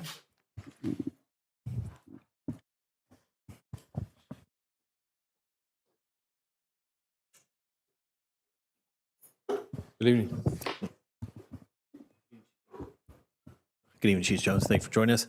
The question I have about this is just there's a list of military equipment, and I guess kind of that word military equipment. I think this also, reading the report, there's items, there's nothing that really scares me personally about what's mentioned there. I think it's items like tear gas. If there was ever sort of a hostage situation in a house, I think we should have options to make that situation as safe as we can. So just was asking maybe before we potentially, this goes to a vote, just a little clarification for the public.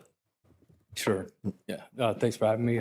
Assembly Bill 481 classified certain equipment as military equipment. Cloverdale PD does not have any equipment from the military, but some of that equipment is classified as military equipment, such as drones. It's not the Reaper drones, it's the quadcopter drones that you can get from the toy store. Those are classified as military equipment. Less lethal shotguns, that's classified as military equipment. Armored vehicles, we don't have that. You see in our inventory. But we are required to, an annual report, notify of the equipment that falls under that distinction of military equipment. Yeah. I appreciate that. And Yeah. I think it's good to hear that clarification because the wording can lead somebody to believe something else. But, what I'm seeing in here is like, less lethal shotgun bean bags. The other option is a shotgun shell. So I think it's good to have these options that are less lethal. And I think it does make our community safer. It's just the classification can be a little confusing. So Yeah, I thank you for that's- the clarification. Yeah, you're welcome. Are there any new military things that you need to inform us about that, we weren't using like 2 years ago that we're going to now be using? I can't speak to 2 years ago because I wasn't here, but I know this year we purchased extra ammunition for the less lethal shotguns. Our inventory set. We shouldn't be needing any more this year or next year. On that inventory, you see that there's a 37 millimeter less lethal launcher. Those are kind of out of date. Industry standards of 40 millimeter. I may at some point be seeking those to replace that, but no, I don't think any other military equipment's on our radar. And then just to clarify for the public, what's your intention to do with the drones?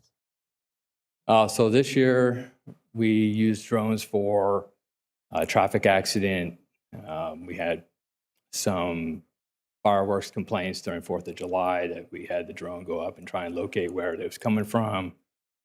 Some areas on the river that are inaccessible or not safe to go on foot.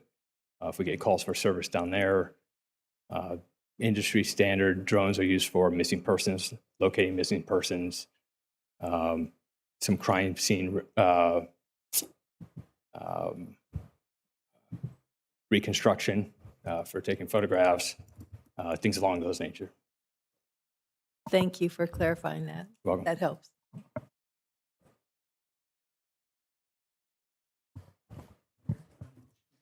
For item F2. I'd like to make a motion to approve item F2, the Cloverdale Police Department Military Equipment Use Policy 708 Annual Report and Renewal of Ordinance. Yep, no, You have to read the first title. Anybody want to read the resolution? Just coming right up, coming right up. I'd like to make a motion to approve a resolution of the City Council of the City of Cloverdale approving the annual report for the Military Equipment Use Policy 708 and the renewing ordinance number 748-2022, approving the Military Equipment Use Policy number 708. We have a second. A second. Okay. All in favor, say aye. Aye. Aye. All opposed, say nay. All righty. Motion passes 5-0. Thank you. All right. Now let's move into H, new business. Receive report on code enforcement. Oh, where am I at? I'm sorry. I apologize, Susie. I jumped right ahead there. We're moving to G. G1, public hearing to consider adoption of 2026 water and wastewater rate study and proposed 5-year water and wastewater rate schedules in accordance with Proposition 218. Yeah. Good evening, Mayor Wheeler and members of the council. Tonight's item is a public hearing to consider the city's 2026 water and wastewater rate study and the proposed 5-year water and wastewater rate schedule. As council will recall, we began this process earlier this year with a preliminary presentation in April, followed by an additional review and discussion in June. The city mailed the required Prop 218 notices on July 1st, and tonight public hearing is the final step in that process before council considers adoption to the proposed rates. The purpose of the rate is to ensure that our water and wastewater enterprises have sufficient revenues to fund ongoing operations and maintenance, existing debt obligations, and necessary capital improvements and appropriate reserves, while also ensuring that the rates are allocated among our customers based on the cost of providing service and in accordance with Prop 218. The proposed 5-year plan includes an overall annual rate revenue adjustment of 7% for water and 4% for wastewater. Because the study also updates the cost of service allocation among customer classes, the actual impact to individual customers will vary. Tonight, we have Mark Hildebrand with Hildebrand Consulting. Mark prepared the city's 2016 water and wastewater rate study and has worked closely with city staff throughout this process to develop the financial plans, conduct the cost of service analysis, and develop the proposed rate schedule. Before I hand this over to Mark, I just want to throw out a couple facts. From the time of 2021 to 25-26, the total increased meters were 16. 13 of those were residential. I also want to note that if we do not have rate increases, if we said there were going to be no rate increases, our reserve level in the water fund would be 8.5%, which is not sustainable. If there was anything that happened at all, they would have to be borrowing money from the general fund. In the sewer enterprise, they're a little bit better, but their reserves would be $725,000, which again, if there's a major catastrophe, a slide, anything like that, we're back into a deficit situation, their reserve would be 19% with no increases. So I just wanted to put that out there. I don't think that that's sustainable, but I just wanted to give you the facts. And now I'm going to turn it over to Mark.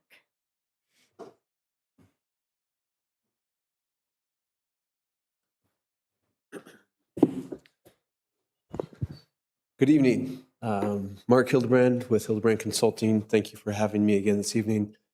I'll go through my presentation. I recognize that I've given this presentation to this council and to the public on several occasions already, and so I'll go through pretty expeditiously. But I do want to make sure, I'm sure there's new people in the audience, so I want to make sure that they get the benefit of the information as well. Next slide. So I will cover the rate setting process in general and the legal requirements behind it, what the city has to comply with when it sets rates. We'll cover the water utility, followed by the wastewater utility, and then we'll wrap up with next steps for the public hearing. So when we do a rate study for water and wastewater, there's 3 general steps when you do a comprehensive study. The first one is what we call revenue requirements, where you're trying to identify how much revenue the utilities need. And that's basically a financial plan. We're looking at all the existing revenue that's coming into the utilities, all the existing operating costs, what we think those operating costs are going to do over the next 10 years in terms of inflation, any changes in service levels. We look at the capital program, the capital spending program, and how much we think the city is going to spend in capital for water, wastewater over that time period. We decide whether or not we need to issue debt, whether debt is a favorable option for your ratepayers, whether we think that that will help keep rates down. And at the end of that process, we make recommendations on how much we think rate revenue needs to increase over the next 5 years. And that completes the revenue requirements phase.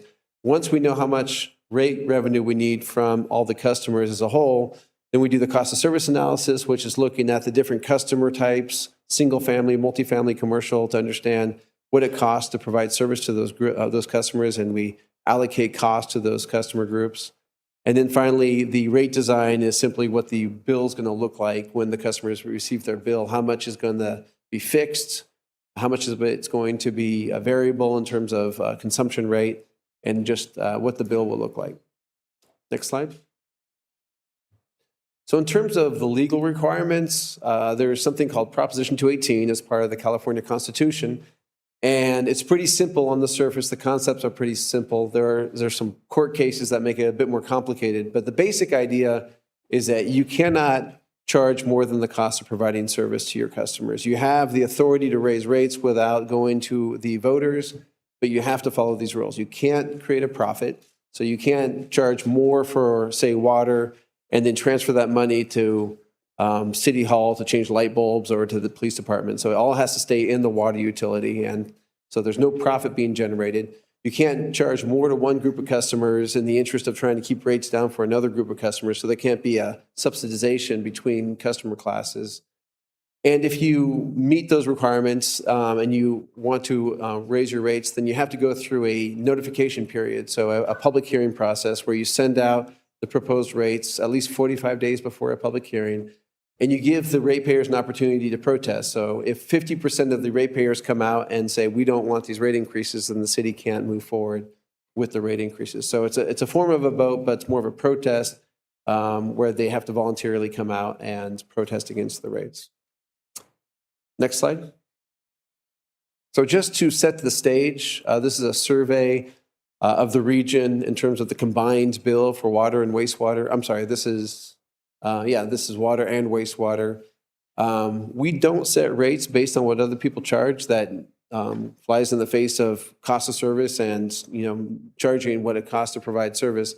But it is an interesting data point, and it kind of helps you understand where you stand amongst other utilities and other ratepayers. So you can see that the combined bill for Cloverdale is second to lowest in the region when you consider these particular utilities in the area. And then you can see that the proposed rates for year one, you'll be third to lowest. So really doing a good job of being efficient and providing service that's competitive with the other regional providers.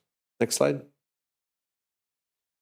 So I'm skipping a lot of the details of the financial plan because, again, we provided a lot of information previously. We talked about operating costs and various assumptions that went into the rate studies. But what I would like to focus on is the infrastructure costs, the capital spending, because ultimately what's raising rates for the city is the need to increase your reinvestment in infrastructure and make sure that water service continues to be safe and reliable. So if you go to the next slide, we have a list of this is a description of the capital spending forecast. I'm not going to go through all of these. We're happy to answer questions from the public and city's engineers here to answer questions as well. But you can see there's quite a few projects that are being proposed, that are being planned, that span from SCADA, which is the control system, to tanks and reservoirs and pump stations and Lake Mendocino water allocation. So a lot of things in the works, a lot of good planning by the city staff. And a lot of these things, to be honest, were in the works 5 years ago when I was here and we adopted rates. As we'll see, some of these projects haven't been delivered yet. They were in the works 5 years ago, and they continue to be in the works. But there are things outside the control of city staff, and those needs haven't gone away. So we do need to deliver these projects, and there is a plan to deliver them over the next 5 to 10 years. Next slide.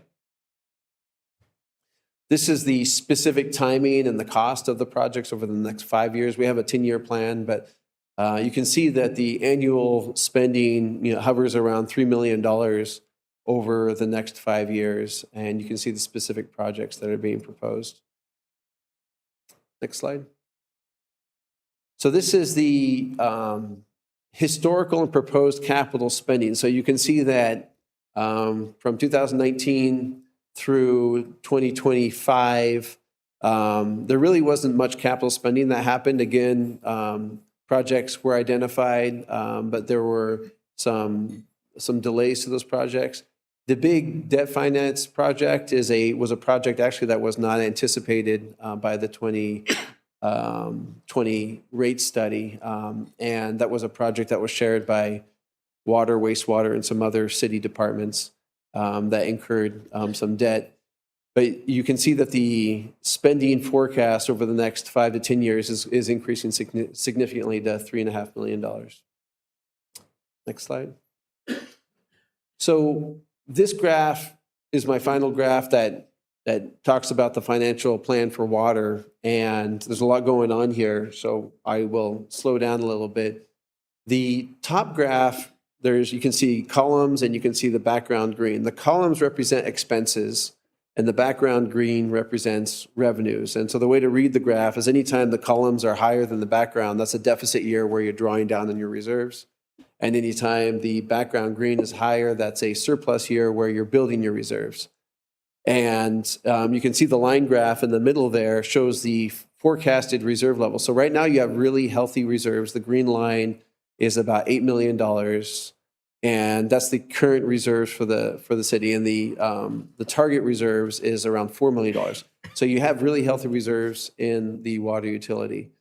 But the capital spending is aggressive enough and significant enough that you're going to be drawing down those reserves pretty dramatically over the next 8 years. And you can see that we're going to drop below the reserve targets in about 2030, and it's going to bottom out in about 2033, where the green line curves down and starts to recover. So we don't start to recover, we don't change the trajectory of the green line until about 2033. So in order to prevent that green line from dropping all the way to below zero, we do have to adopt some rate increases, which are shown as percentages there in yellow. So 7% per year for the next 5 years, what's being proposed. If we had lower rate increases than that, then your reserves would drop to below zero or below that minimum level, and that would be problematic for your ratepayers and for the city. So you can see in the blue that this isn't completely out of what was expected. Back in 2020, we had anticipated that there would be 7% rate increases in 27, 28. We were hoping at the time that the rate increases would level off to 3% rate increases starting in 2029. Unfortunately, because of inflation, because of additional projects that have been identified, that's no longer the case. But what's being proposed was more or less anticipated 5 years ago. Next slide. So what happened since 2020? Why do we have slightly higher increases than what we had proposed previously? So we did see a 19% decrease in water usage, which is significant to a water utility because a lot of revenue comes from water usage. So great job by residents conserving water. Unfortunately, it's just the reality of the water utility that when folks are good at conserving, we have to raise rates because that just undermines the revenue source for the water utility. It's not intuitive and it's hard to explain to folks why that happens, but it's a financial reality of running a water utility. And so that did create a revenue shortfall of about $250,000 per year. Operating costs are about 2% higher than what we had forecasted.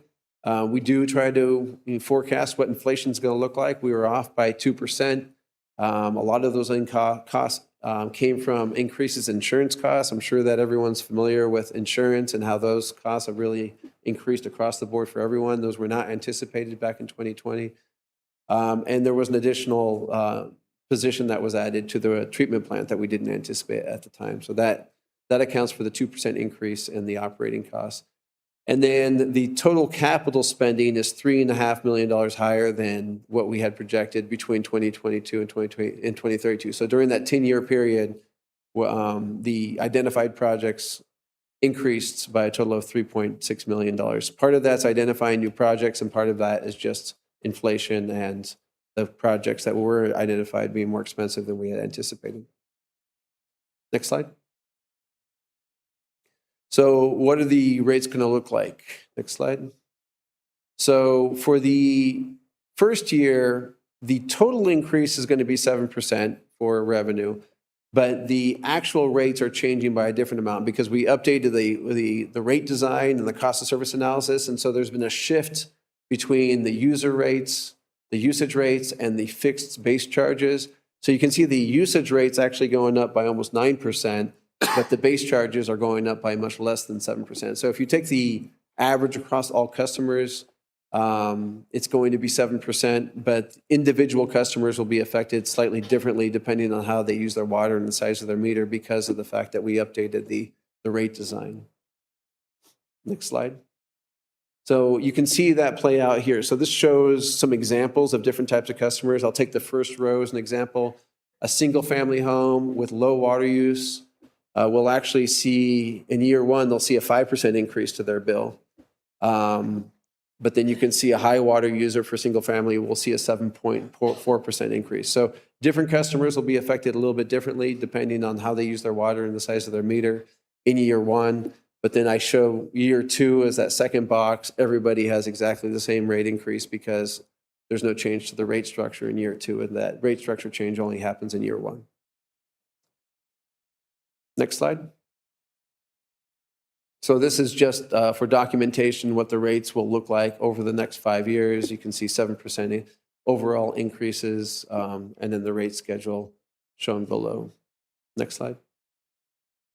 And if we do the survey just showing water rates, you can see that your current water rate bill is middle of the pack, and you'll continue to be middle of the pack with the year one rate increase. Next slide. Okay, so switching to wastewater. These slides are very similar, so it should be easy to follow along. Next slide. So the capital spending description here, you can see that the projects range from a wastewater treatment plant upgrade to CCTV in the sewer mains to do a condition assessment, lining some of the pipes, a biosolids removal project. So quite a few projects that I'm not an engineer, so I don't have complete understanding of what all these projects are, but they do run the gamut of the entire wastewater utility. Next slide. This is the timing and the expense for all those projects. So you can see that the scale of the projects are significantly lower than on the water side, looking at an average spending of about $1 million, just under $1 million per year. Next slide. And here you can see the capital spending historical spending and the future spending. So not quite a dramatic change. The historical average has been about 300,000 and the forecasted average is 900,000. So there's been more on the wastewater side in terms of delivery, and the increase isn't quite as dramatic. Next slide. We can actually skip over this slide. This was from a previous presentation. Thank you. Here is the financial forecast for wastewater. So you can see, I don't have to re-explain what the top graph is showing or the middle graph, but you can see that the rate increases are significantly lower than water. It's just 4% increases. It is slightly higher than what we had previously forecasted at 3%. We had hoped that it would be 3% per year over the next 5 years, and we're proposing 4% per year. It's a similar situation where the reserves are quite healthy, starting at almost $3 million, and we will be drawing down on those reserves over the next 5 years until we get to the reserve target reserve level around 2031. But this is much closer to what we like to see in terms of rate increases. 3% rate increase is generally what we try to target because that's what inflation tends to be. We don't generally, I mean, as much as we'd love to have 0% rate increases, we do want to always keep up with inflation, because when you defer rate increases, what happens is that you create a backlog of need, and if you let inflation get ahead of you, then now all of a sudden you need double-digit rate increases again. So we are hoping to get to 3% rate increases at some point in the future, where we just have to keep up with inflation. Next slide. So why 4% instead of 3%? Based on what the 2020 study said, the same decrease in water usage affected wastewater. It affected less than, because wastewater relies on the usage rate a bit less than water does, but it does rely on a usage charge. So that resulted in a shortfall of about $110,000 per year. And then the operating costs also went up by about 1.5%, again, for the same reasons, insurance costs, and there was a new position added at the wastewater treatment plant. Next slide. So here are the changes to the wastewater rates in year one. And again, you can see the rate structure results in different changes. It's not all 4%. Single family per dwelling unit will actually only go up by 2%. Multifamily is actually going to decrease by 9%. It's the one piece of good news that we have from this study. Decreasing by 9% because we looked at how much wastewater that group of customers was using, and they've actually, their estimated wastewater usage, so the water that they use during the winter, decreased pretty significantly. So we are happy to propose a decrease in their rates. Non-residential has a mix of decreases to their fixed charge, but increases to their usage charge. And then, unfortunately, the public schools, that's probably the worst hit of the entire study. We are going to need to do a 27% increase to them. And that's explained by the fact that attendance at the schools has gone down significantly for reasons outside of my knowledge. But water usage has remained the same. So the fact that they're using less water, or using the same amount of water, but there's fewer students, means that the ADA stands for average daily attendance. So it's basically charging per student. And if there's fewer students with the same amount of water, then unfortunately you have to charge more per student. And that's why that percent went up. Next slide. So on the wastewater side, you currently have the cheapest rates in the region, and you'll continue to have the cheapest rates in the region by quite a margin, to be honest, even after that rate increase. Next slide. And so here's the schedule of rates. We'll skip over this one, just a bunch of numbers. And again, to remind you what that survey looks like with the combined bill, you'll be third lowest in the region based on who was surveyed here. Next slide. So in terms of the schedule, I mentioned we've met with council. We've given this presentation several times in the past. This is our third presentation, the public hearing. And if adopted, then the first rate increase will happen on September 1st. Next slide. And my final slide here is just, so what do we do next in this meeting? After this presentation, you'll open the public hearing. The public will be given an opportunity to comment. After they make their comments, you'll close the public hearing. The board will consider and vote whether to accept the staff responses to objection letters. So the objection letters were part of AB 2257, where the public was given an opportunity to make any legal objections to the rates. We will tally the protest ballots, and if the protests don't exceed 50% of your ratepayers, then council will deliberate and then eventually vote on the proposed rates. And that concludes my presentation. Did we have any questions from the council? Yes. Thank you, Mayor. Thank you, Mark, for the update and seeing us again today. Just a question. I could think looking just back at some of the reasons for the rates and just trying to, understand a lot of this. And I see the 19% decrease in water usage. Let's say, given if there was no decrease in water usage, what would you say maybe, I don't know if you have this information, but percentage of increases that we'd be looking at if people were using the same water they did 5 years ago? Yeah, so if we could go back to that slide, I think it was about slide 15. Keep going. Right here, yeah. So $250,000, that would, I'd have to do the math, but it would basically, it would represent, yeah, I'll have to take a look, but the math is pretty simple on what that represents in terms of rate increases. So I'll get back to you in a moment. I'll open my computer. And the other question I have, and I don't know if you could do this, but if there's any projects that you could identify as being uncrucial that might have happened in the last 5 years, I'm just going to mention maybe like, the solar project or digital metering, something that, we would still be able to provide safe and reliable water without these projects. Right. Do you have kind of a cost of those, or how much has that adjusted what we're adding to our bills now? Right. Great question. Totally out of my depth in terms of evaluating from an engineering perspective what's critical, what's not critical. I'm a rate consultant, so I take the information provided to me and my staff. If it's recommended by engineering and they feel like it's important to delivering safe, reliable water, then I defer to their judgment on the importance of those projects. And let's say if I were to determine the importance of the project and just ask you the question, if you were to take out solar and the digital metering, do you know how much that would have affected our proposed rate increases? Since there's two of those questions, let me open my computer right now. Okay.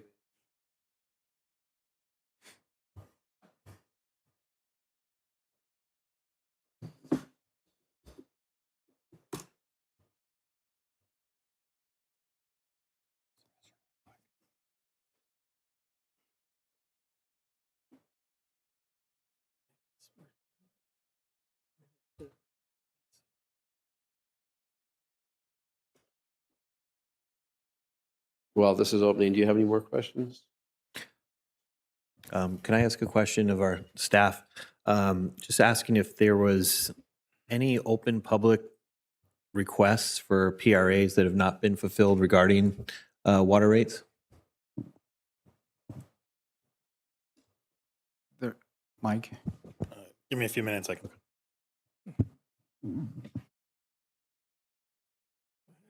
I have a quick question for the city manager. I know at one point we were talking about there was going to be a new plant in Windsor for our wastewater biosolids removal, and that was supposed to save us money. Did anything ever happen with that?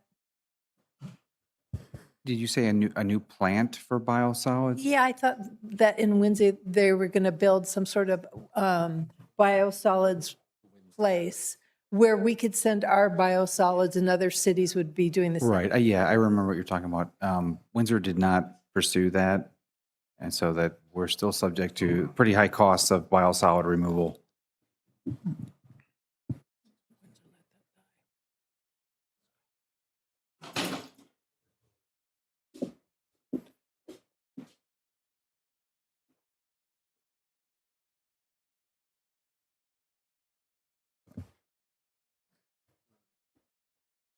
So let's see. In terms of your first question, if that decrease in water usage didn't happen and the $250,000 was still there, $250,000 is basically a one-time 5% rate increase. It represents, so if you spread that over 5 years, it would be 1%. So it'd be 6% increases for the next 5 years instead of 7%. Okay. In crude math. So that can calculate for a solid 1% of the increase, Yeah. the decreased usage. Yeah, Okay. over 5 years. Yeah. Appreciate that. And then in terms of the loan, the solar loan, that's the 2022 loan, correct? Right. Yeah. So that's to the water utility, that's $500,000, about $500,000 a year. And so that would be about twice that. So it's the opposite. It represents about a 2% increase per year for 5 years. Okay. And do you know what the savings would be from that solar? I don't know if we have that information yet, right? Because it's not up and running. It is up and running, but it's been a short time, probably about 6 months. Okay. So it does result in savings for the wastewater plant, the wastewater plant, which is one of our high energy users. So we are planning to report back once the audit occurs after about a year of operation. Okay. There was an audit done prior to moving forward with the project that was very positive. It's more of an upfront cost. Over time, it will decrease the electric costs at the plant. So thanks. And once we have that information, we are able to make a decrease to balance that out if there is something substantial there. Yeah, I hadn't thought of it that way, but I mean, that could be a possibility if we're saving a lot of money on electricity. How does that affect the rates? I think is what you're asking. Yep. But the information, that is another 2% additional. So good to know. And I would just got a response from our city clerk regarding the open public requests that they were fulfilled. So Correct, yeah. We currently have 122 total requests, 64 open. None of them are in regards to that. So. Okay, great. Thank you. Yep, that's what I got for now. Thank you. Thank you. Okay. With the solar power, so we do have solar at both plants, and the 600 kilowatt system, that would only offset if council decides with the rate study to go with the full percentage. If we did go back and adjust it down, that would only offset the wastewater, because the wastewater enterprise is what would be saving on that PG&E bill. You wouldn't be using the power savings for the wastewater plant to adjust the water rates. Okay. Just to clarify. I appreciate that.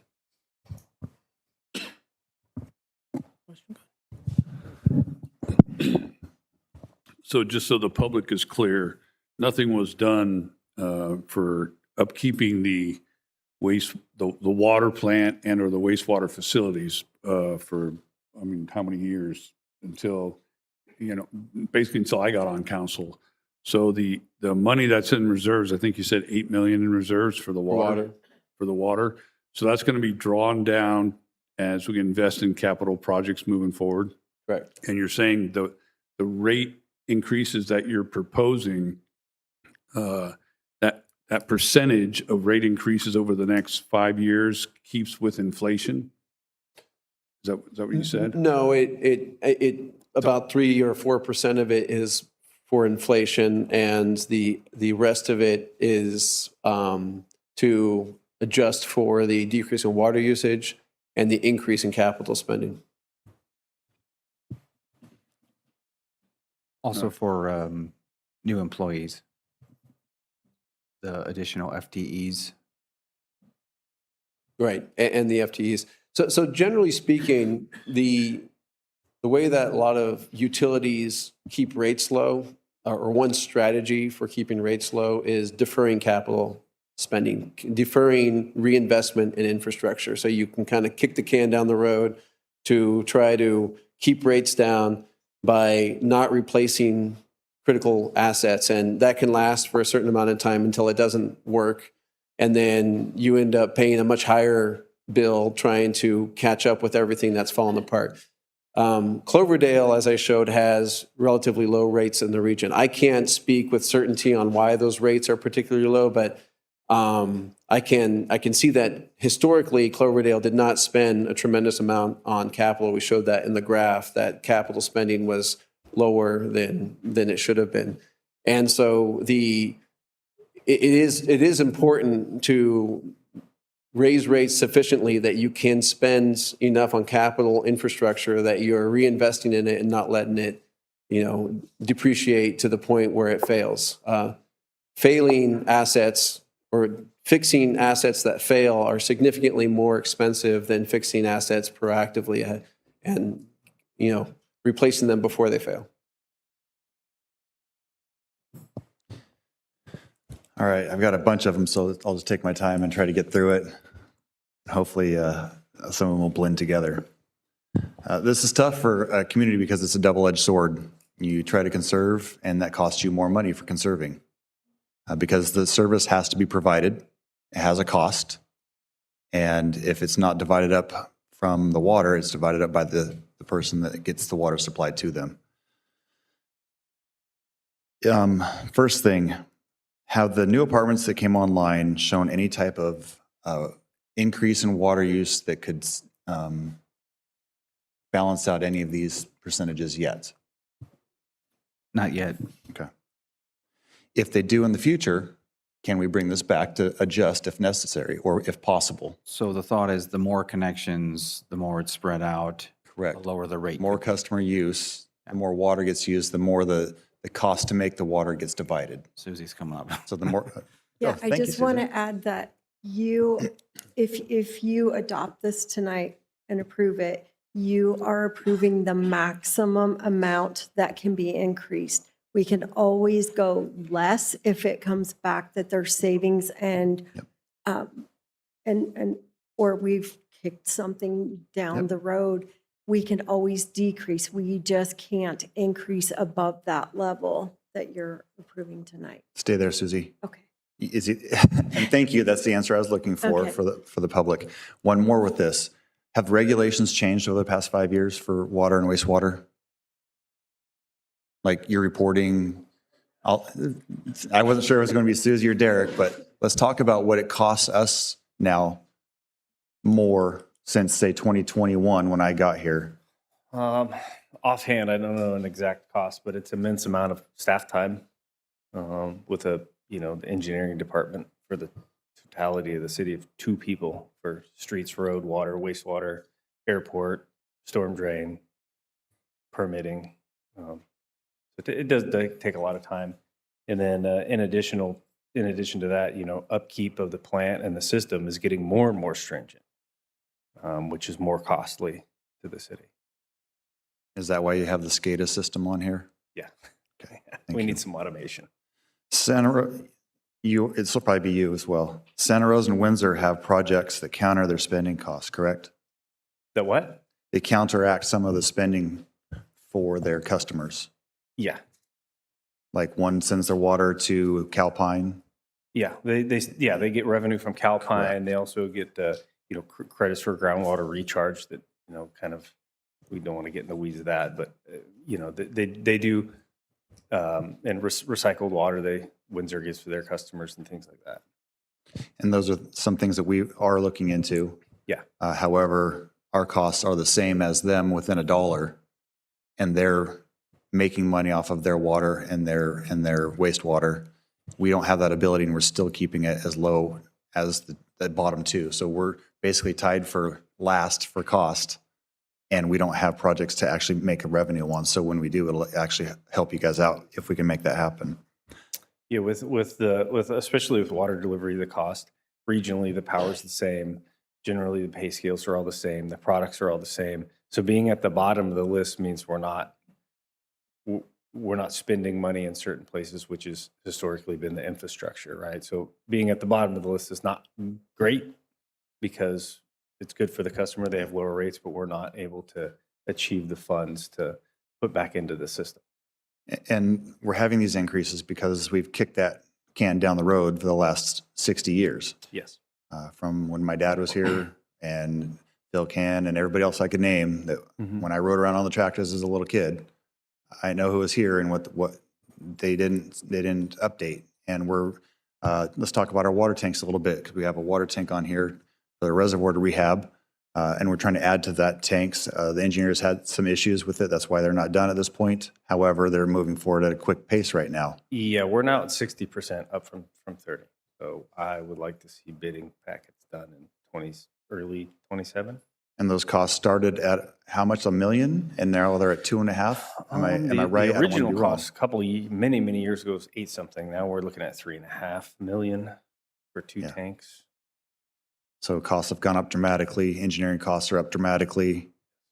And Environmental study costs are astronomical for all these projects. Are there any projects on this? Can you pull up slide 8, Mike? Is that possible? Are there any projects on this list that you would say we don't need that done? We don't need to do that. That's a waste of money. No, because I made the list. I ask this not to be sarcastic in any way, but these are things that should have been done decades ago, and we're trying to play catch up. And it hurts us all because we see it. We see the costs on our community. I pay a bill that's over $300 a month too. I get it, and it sucks. But I don't know what else to do. We don't know what else to do because this is the cost of doing business for the things that we have to provide. Yeah, as the city expands, we do need to kind of relook at our source capacity study, the domestic wells and things like that. The replacement of well 7 and 8, that you see that 1.955, that total expenditure didn't happen because we got some grant backfill money. So those should almost be complete. The SCADA system, we don't have our remote systems connected to our plant. And so a lot of it is, person on site doing these checks. So when an emergency situation happens, it's physically someone has to go out and do it. And, we currently have 3 staff members. That's where another one of those percentage points comes up, funding that 3rd staff member. But, we need round the clock, 365 coverage. So when these guys call in and say, yeah, we were up, doing this, checking that, it's nice for them to be able to use that SCADA system to troubleshoot that without having to physically, in the middle of the night, go out to these sites every single time. Is there a way to get something different besides SCADA? Is there anything else out there that we could do that's cheaper? SCADA is like a generalization. Right. But is there anything that would lower that price? No. Okay. I mean, we could not integrate the remote sites into the plant. I mean, that's a pretty bare bones price. We had a little bit more than that budgeted when we did the wastewater SCADA project. I think we almost had double.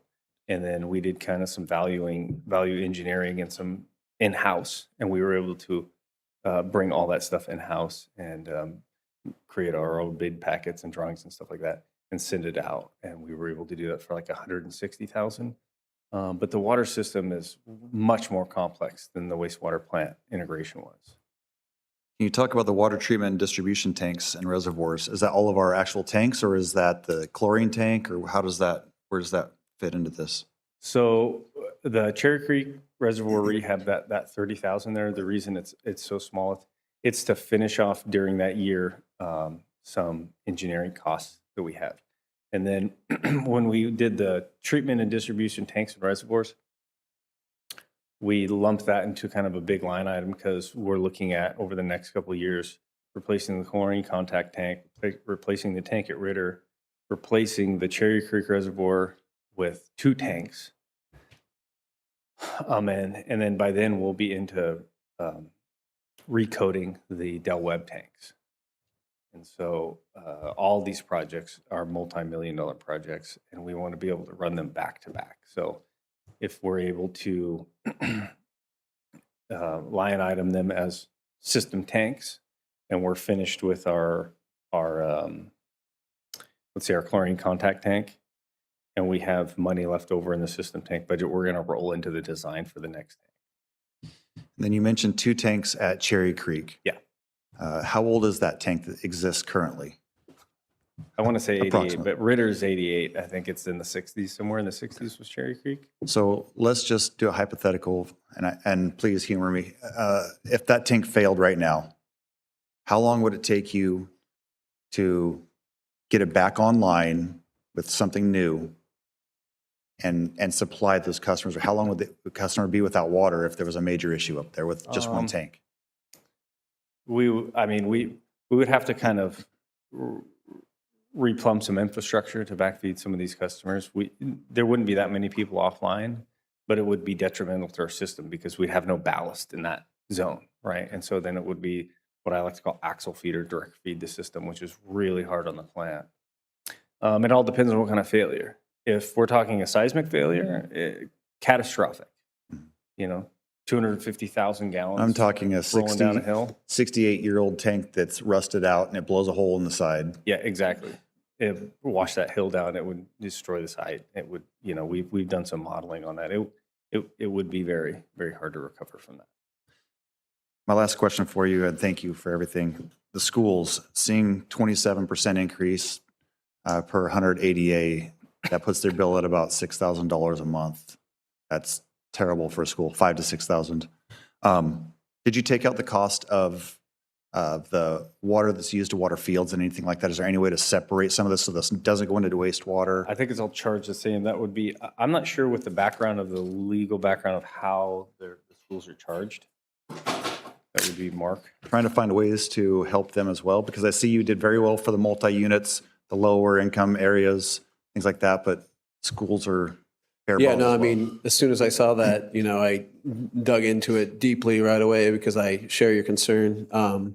The methodology that we use for allocating wastewater costs to customers is we don't have meters on wastewater because it's not under pressure. Right. So we can only guesstimate how much wastewater they're producing by their water usage. So what we do is we look at their winter water usage because that's when their irrigation is the lowest.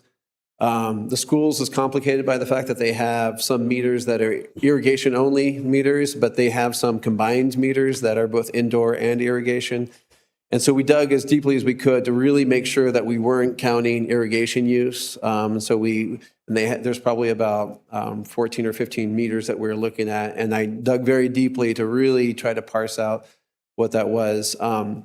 It might have simply been, to be honest, when I looked at the water usage this time around versus, because I went back and compared to what was going on in 2020, there's a lot of changes that happened between how much water is being used. And I think there were some operational changes that happened. So at the end of the day, it could be that in 2020, we were undercharging the schools because of the way that we had interpreted the meters. I didn't look as closely back then because it wasn't an eye-popping number for them. And this time it was. And so it could be simply that we were undercharging them back in 2020. And that's why, but this time around, I have a lot more certainty that we're looking at the right water usage for them. Okay. That's it. Thank you. Thank you all for your time. With the school rate, unfortunately, with water usage, there's really no metric to kind of help the school along. There's, like for streets and roads, we have the Safer Routes to Schools where they get planning documents in the city, champions things like that to make, their routes to school safe and all that. But there is no kind of outreach for their water usage, We do have the ability to have a joint city school meeting. We do have an agreement with them. So if council likes, we can get together with that and we can kind of see if we can aid them in directing that water usage with any of our expertise with that area. Thank you. Oh, Susie. I just want to clarify one thing. That I gave you some stats earlier, and I told you where our reserves would be. That was at the end of our fiscal budget for 27-28. So it would be at zero if we did nothing or below zero. Just wanted to clarify that when I gave those numbers, it was only for this budget season. Thank you. All right. Just let me finish real quick and then we'll get you up here, sir. Hey, I want to commend, when I'm done, you can jump in. First of all, I want all that information going out there. I want to commend our water plant and wastewater plant employees. That's the first thing Does anybody get Sonoma Water's webpage? Go ahead. Do they? Do you? You know, they recommend the way you do your water rates is you take the fixed costs for sewer and water and you base it on your winter usage. Does that make sense? You have two families living in one house. They pay the same base rate as one person in a household. Is that fair? That's what Sonoma Water recommends. They say, tell your city that's the way they should do their fixed costs, not the water you use, just your fixed costs. Thank you. I guess my understanding of that is our rates are based on the cost to run I our think the city of operation. Santa right? Rosa does that. Yeah. These are, our rates are based on the also operation and projects and all of that. That's why. You computerize everything, so it's easy to do. Okay. I guess this would be a question maybe for our attorney. Yeah. If we were to charge a fixed rate cost based upon, let's say, our winter usage, and that amount was more than what our operational costs, would that be legal thing to do? We can't charge more for rates than the cost of the service. I do want to stress that the cost of service is not just 1 year's operational thing. You might be saving for long-term capital programs or things like that.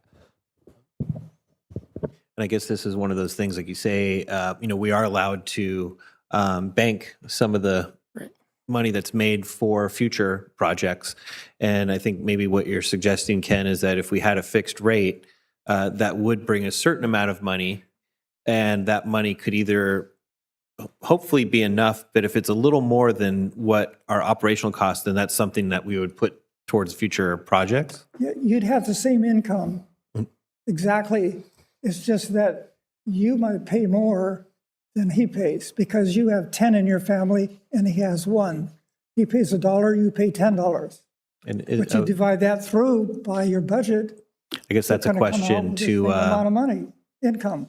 to the city attorney. Can you charge different rates for different residents? City of Santa Rosa does it, so I know it's possible. It makes sense. It's fair. Your rates need to be based on a study, be based on the proportional cost of providing service to that particular place. We have, like all agencies, both fixed costs that fluctuate based on how much water is used and non-fixed costs that don't fluctuate based on how much water is used. And so that's why there are 2 elements of the fee to address those separate types of issues. I guess with the conversation in the back, is this something that we can discuss at a... The other thing I didn't see was a flow chart with all these cities on it, the average income. It'd be nice to see that. See where we are. I mean, rates don't mean a lot to me. Income, I think, is important. Thank you. All right, so I wanted to commend our water operators, both wastewater and whatever. These guys, like Derek has mentioned, that for years without this SCADA and being able to monitor these guys, I know for a fact there's been one of our operators has been in the hospital worrying about this kind of stuff, and they are on every leak. They're down checking every alarm, doing that. That was the addition. When you see the FTE, that was the addition, and that's what we came up with, and we fought for a couple of years as FTE, full-time employee. That's also for the succession of the water plant. We do have some people that are getting ready to retire here in the next 4 or 5 years that will allow us to have continuity and have these younger folks step up, take over when they retire, and we don't have a break in service there or a break in the folks down there. Also, everybody kind of encapsulated everything on their comments, but we did kick stuff down the road for 5 years. We're playing catch up now. A lot of these CIP projects, we've been talking about forever. And we were wondering when I first came on council is why are these not moving forward that lean towards a frustrating studies and more studies and more studies. And as every time you do one of those studies, those environmental study costs go up. And as we sat there and watched the clock tick away, like Derek said, once again, it went from 5-6 years ago, 7 years ago for these tanks from 800,000 now to $2.93 million. That's what we're dealing with here. So we've got to play, tried to play catch up forever. These water rates come in and that's what's going to support these capital improvement projects that we're looking at doing. Excuse me. And that's where we're at on these rates. So that's one aspect of it, along with Vice Mayor mentioning also, you see how a lot of everything he pretty much mentioned, other towns are supplemented, we're not.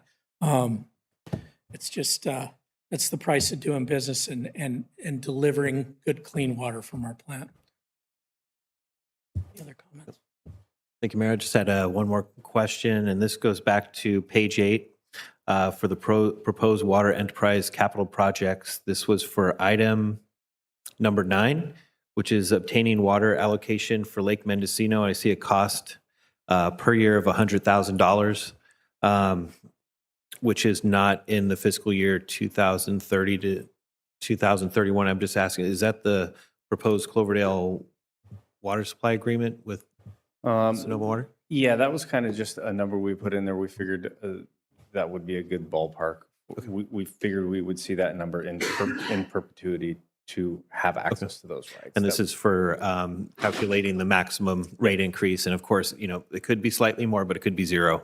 And so I appreciate that. Thank you. And that is a number. I mean, if it turns out that we can get this allocation for nothing or a handshake or whatever, then definitely it could be council's discretion to assess that value off of the percentage. Okay. Thank you for clarifying.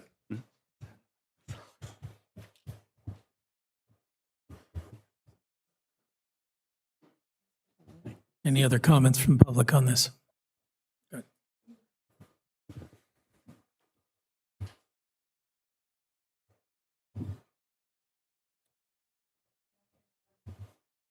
So I live here in Cloverdale. I've lived here all my life, and so has my family. Hey, could you state your name for the record, yeah. please? I'm sorry. Crystal Gutierrez. So the reason I'm here is because I completely understand that there is an increase that has to be made. You guys were talking about the 3%, which just goes along with basics, right? But the 7% increase, I understand that, like you guys were saying, we've been kicking the bucket on a few of these things, and instead of getting better, they're getting worse over time. Unfortunately, a few years ago, when I was just a recent new homeowner, we got a huge increase. We agreed to an increase over years, and these rates went up ridiculously. Now, I'm looking at it now. You guys are saying a 7% increase. I look at it as I live paycheck to paycheck. I'm assuming a lot of us do here. So does my dad, who is now retired, right? I think about it, okay, the first years, I pay an average about $200 a month. So I think of it money-wise. You guys are throwing out percentages here. A lot of people don't quite understand percentages. And I'm thinking, okay, the first year, $14 a month. Okay, that's not too bad, right? We're all thinking $14, not too bad each month. Now think about it in the year. Now, if we go from there, if I calculated correctly, here we are 5 years later with that 7% increase. Instead of paying my $200 that I'm paying now, or that my dad's paying now for his house, now he's going to pay $270 a month. My dad's on a fixed income through Social Security, right? So it's going to be roughly about $840 a year is what he's going to be paying extra for his water bill. That's more than his Social Security check, than one of his Social Security checks. So, I mean, like I said, I understand where you guys are coming from, but I did, when we originally voted on this a few years ago and these increased rates went up, we were assuming some of these things were going to start to be taken care of. I mean, I knew all of it wasn't going to be taken care of all at once, but now here we are again. And like you guys mentioned earlier, we have people calling us that they don't have enough to eat when we were just talking about the food pantry. And now we're having to come up with an extra $70 a month for water. I mean, like I said, I can understand a 3% increase that goes with inflation, but the 7% in the schools, I mean, we're already struggling to get the schools good food to eat, 27%? I mean, I don't know where they expect us. I don't know if even the city, have you guys noticed that people are paying their bills later and later? They're now acquiring late fees because they can't afford to pay it when they're supposed to, or they're trying to make payment plans on the little bit that they do have. I just would like you guys to also consider us as the normal day folk that, you know, we can't necessarily, we might be able to afford the $14, but once you get into $70 a month, I don't know how we're going to do it, especially for the fixed income people. Oh, thank you.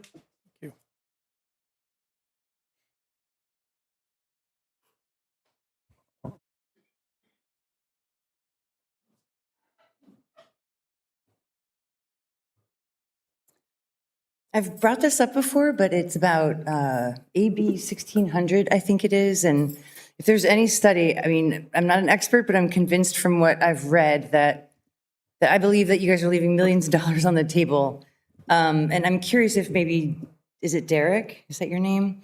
Or maybe you might be able to explain, like, how do you differentiate on like those capital costs, or like, how do you say, okay, like these are ours costs versus like a development of, you know, that might need 76 million gallons of water per year, for example. Like, how do you differentiate like that? Those are costs attributed to them. So that way they're not paying our expenses, we're not paying theirs. And like the price is set fairly. And then also I'm curious too, if there's like a standard of some sort that like if you were to like for the planning commission or for the council to consider like before approving like a large development, like, okay, if we're going to bring in 1,500 new people, the water rate, like on average, like this is what we see California wide or Sonoma County wide, or just something where you can say, okay, then you'll see your water rates typically go up X amount. Yeah. Does that make sense? Yes. Yeah, so, but if Derek, do you know what I mean? Do you guys separate those costs, like the capital improvement costs? We did reduce the cost of the projects if we found that they were AB 1600 or impact fees, right? If we could use impact fees, they're not included on this report. Yes, sorry. If it's AB 16 or impact fee, those are not included on that CIP list. We removed those because they are not coming out from the water and wastewater rate users. And just I think the question a little bit was about how are those rates set too. So when we establish impact fees, you come up with a project list and estimated costs, and then you assign what percentage of that. You also take into consideration what is our build out over the life of our general plan or whatever.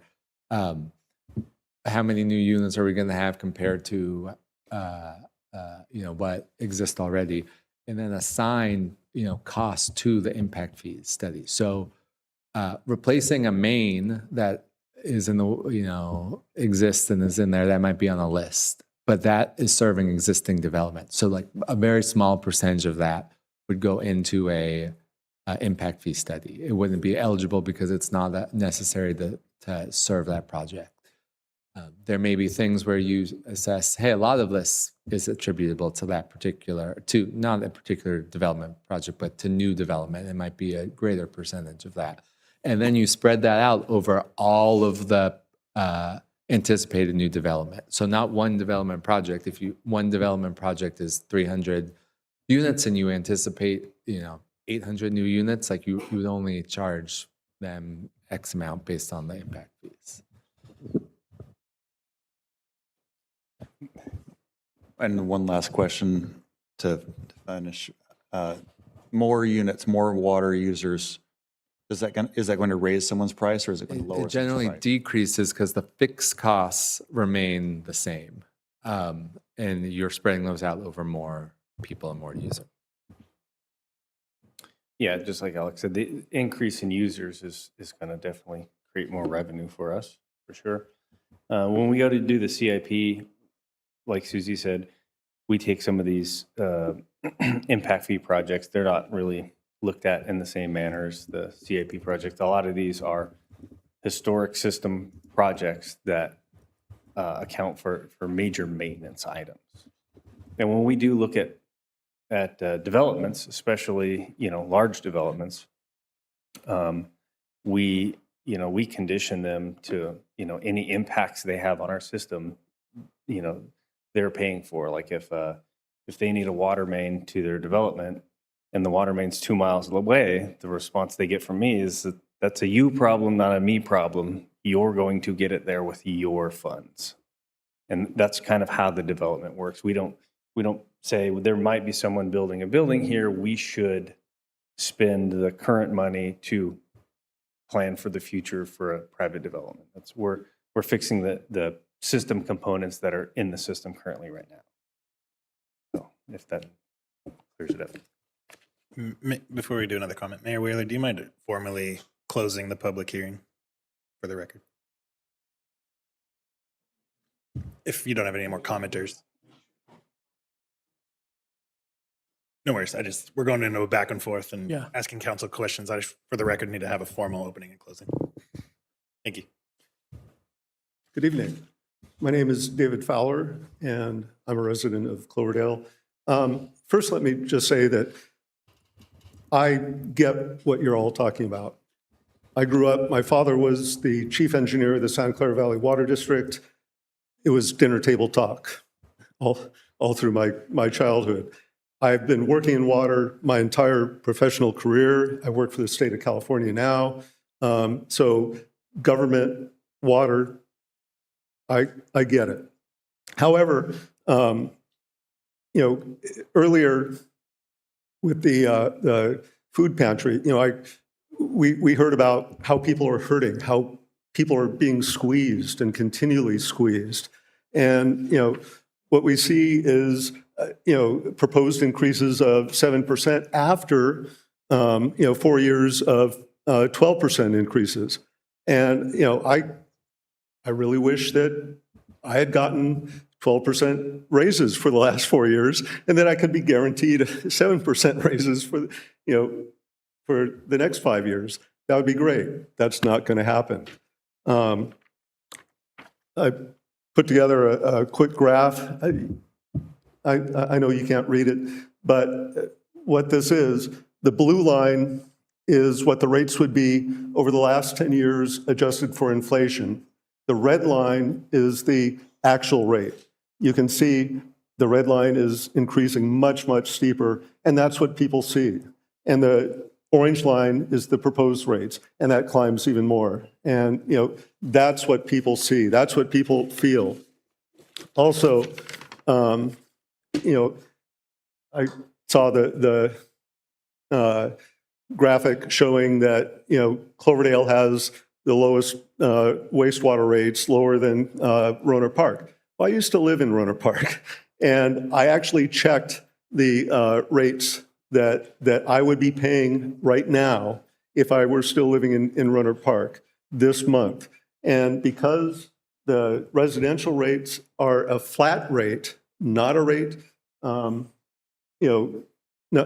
a base rate plus usage, which is what Rohnert Park does.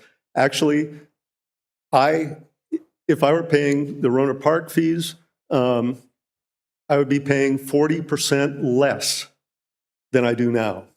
And in fact, because of my history in water, I'm a fanatic when it comes to conserving water.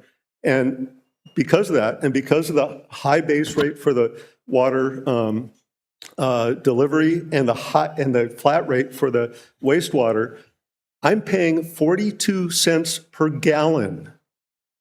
That means every time I flush my toilet, I'm paying almost $1 for just flushing the toilet. But somebody, because it's a flat rate, because it's a high base rate, somebody else, I saw the graphic showing that, the average use is 800 cubic feet per per month and, or 8,000 cubic feet per month, eight cons, they would be paying about 2 cents per gallon. And, I also saw the graphic saying that, the rates must be based on the actual usage on the parcel. Well, I'm paying 20 times per gallon what, my neighbors are. And to me, that's just not equitable. We heard about, the rates in other places for, I think it was for schools, the wastewater rate is based on the wintertime usage. That's what Cloverdale used to have for the residential. And why they changed, I have no idea.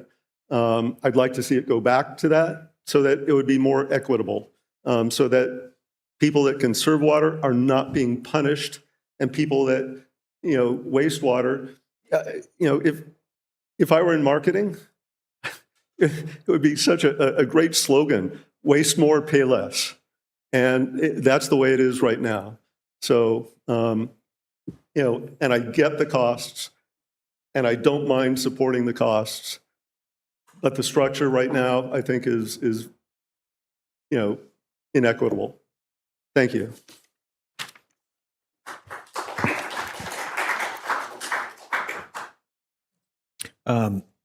I think the fact that we're having a public hearing and we're hearing from the public, I think we've had two commenters kind of look at our. Are we closing the public comment period? Yeah, for the record, public comment, we're closing public comment. This being a public hearing and we're hearing from the public, we've had two commenters bring up the idea of our how we're billing. And I think that idea of a base rate plus usage or compared to a flat fee would like to know if that's something that we've have looked at and compared to what we're proposing today. I don't believe it's something that, it would require a whole new study in restarting the process and doing more this. Mark may be able to talk about, high level what those changes would be, but I don't know that we know without doing the full study. I don't know what those numbers are, but I just wanted to be clear that, I don't know exactly what the numbers are, but I want to be clear that the residential is based, it's a base rate for water plus usage. For wastewater, it's a flat rate. If we did it the other way and did a base rate plus usage for residential, I feel like most of the rates are going to go up. This would be with a flat fee for water usage? If we have a flat fee across the board, no matter how much water you use? I think it's a flat rate per gallon, if that's my understanding. We have that. A flat rate per gallon plus a base rate. Plus the base rate. So that's what I'm saying. If there was a flat fee without the base rate, just based on your usage, I think that's my understanding of what those public comments were. Okay. I certainly think it's worth exploring. So there's many ways to set rates, right? No, there's many different designs depending on what utility you go to, and the city has a lot of discretion in terms of how it decides it recovers its rates. That's the rate design portion that I mentioned of the 3 steps.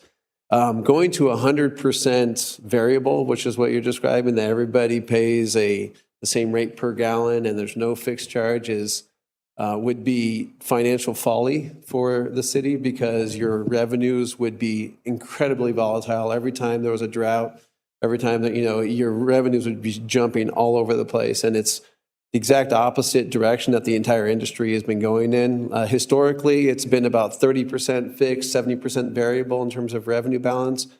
These days, it's more like 50-50, and it's going more and more fixed, because every time we have a drought, these water utilities realize they take it on the nose, and it ends up being the ratepayers who end up suffering, because when your revenues jump around and when you have a hard time planning, it makes everything much more difficult for the utility to operate. So I would very strongly discourage considering going to 100% variable. And that, I understand the concept, and that does make a lot of sense.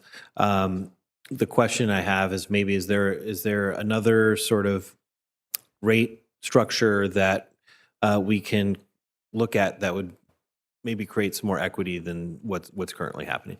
Well, there's always going to be winners and losers. No matter what change we make, there's going to be people who benefit, and there's going to be an equal number of people who don't benefit. So if you feel like there's a specific group of customers that are being harmed right now, or that are being unfairly charged, then I'd love to hear it, and we can kick it. We can talk about what that is.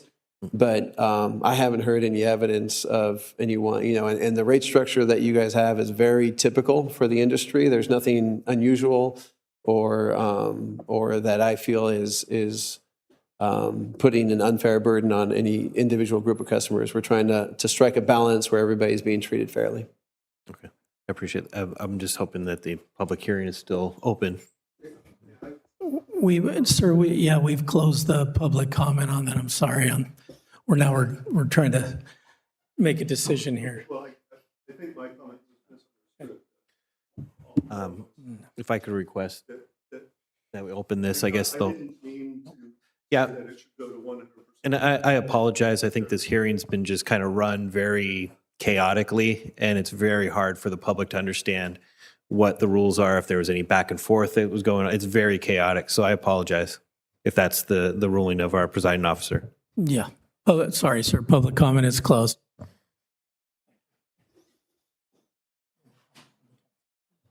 I'd like to make a comment. I know that PG&E for low-income people or also low-income seniors has special rates for people that can't afford normal prices. And I was wondering if something like that would be possible. And I also wanted to comment that, it's really disappointing that the more people conserve water, the higher their water rates go up. It's like they're getting punished for doing a good thing. So that's what I wanted to say. Yeah, I agree. But the fixed rates are the fixed rates. And if we don't do that, then we don't have enough money to run the water department.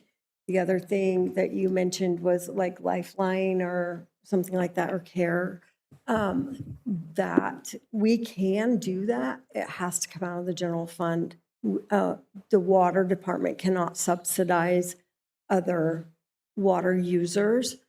But if we plan to do something like that, it has to come out of the general fund. I think something like that might really be like something to help the public because, the fact that people can't afford food and the fact that some seniors can't afford electricity or so many low-income families, I just feel like there's a need. I mean, we can't expect people, we can't go, oh, well, you can't pay $200 a month for PG&E, you can't afford it. But here's your high water bill.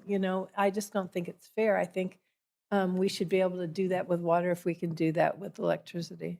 Yeah, that's a policy decision for council. But just keep in mind that we are already using reserves in the general fund by a considerable amount for each budget year. So it's just going to draw down our reserves even faster.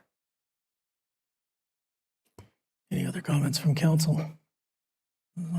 I would just like to say I completely agree with the system, the way it's set up. If you want to talk about equity, this is equity. Everybody that uses the system pays to keep it up, and they pay an equal amount. So I think it is designed correctly. I appreciate you guys with your studies and everything that we have done and looking into the questions and answering the questions that we have so far.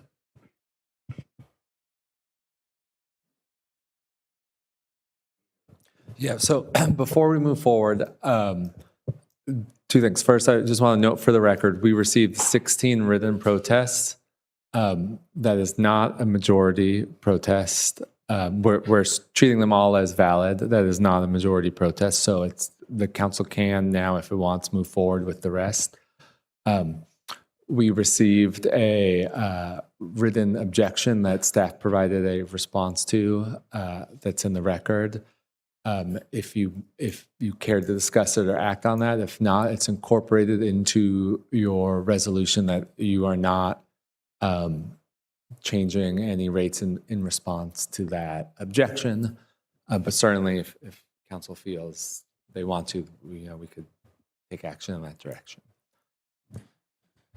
Okay, so I'll make a motion, to adopt the resolution by title only, the title entitled, "A Resolution of the City Council of the City of Cloverdale adopting a new water service rate schedule in accordance with Proposition 218, California Constitution, Article 13D, and rescinding resolution number 054-2021, adopted June 9th, 2021. Do I have a second?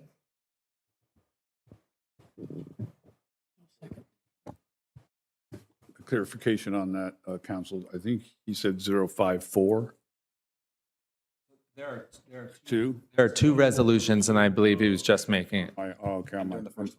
Okay, I didn't see And we're doing the first one. Can I do both of them at once? You can, or you can do it as two. And let me continue. I'll continue with the second resolution, a resolution of the City Council of the City of Cloverdale adopting a new sewer wastewater service rate schedule in accordance with Prop 218, California Constitution, Article 18D, and rescinding resolution number 055-2021, adopted June 9th, 2021. Do I have a second? Second. Okay, got a second. Mike, did you get that, Vice Mayor? And Thank you, Mayor. Motion by Vice Mayor Lands, seconded by Councilmember Lasky. All in favor, say aye. Aye. All opposed, say nay. Nay. Motion passes 3-2. all right. Thank you to all involved. Appreciate it. Thank you, Mark.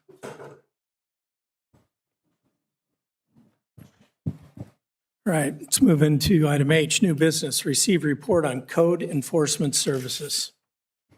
Thank you, Mayor. This item was requested by Councilmember Morgenstern. I did give an update back in May on what we're doing for code enforcement.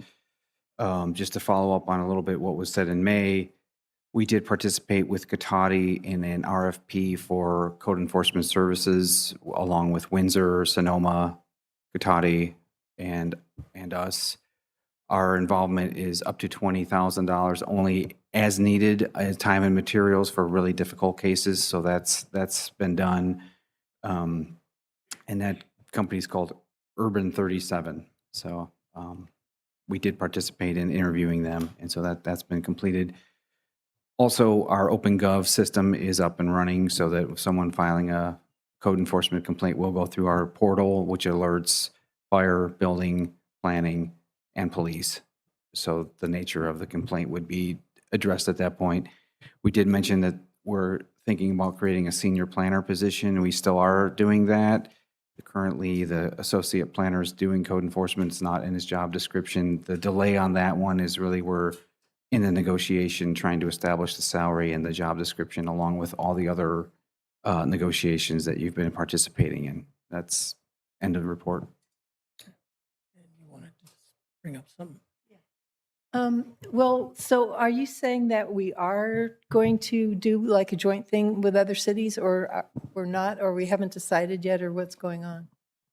The council allocated $20,000 for the use of this Urban 37 company for very difficult code enforcement cases, ones that we need extra help on.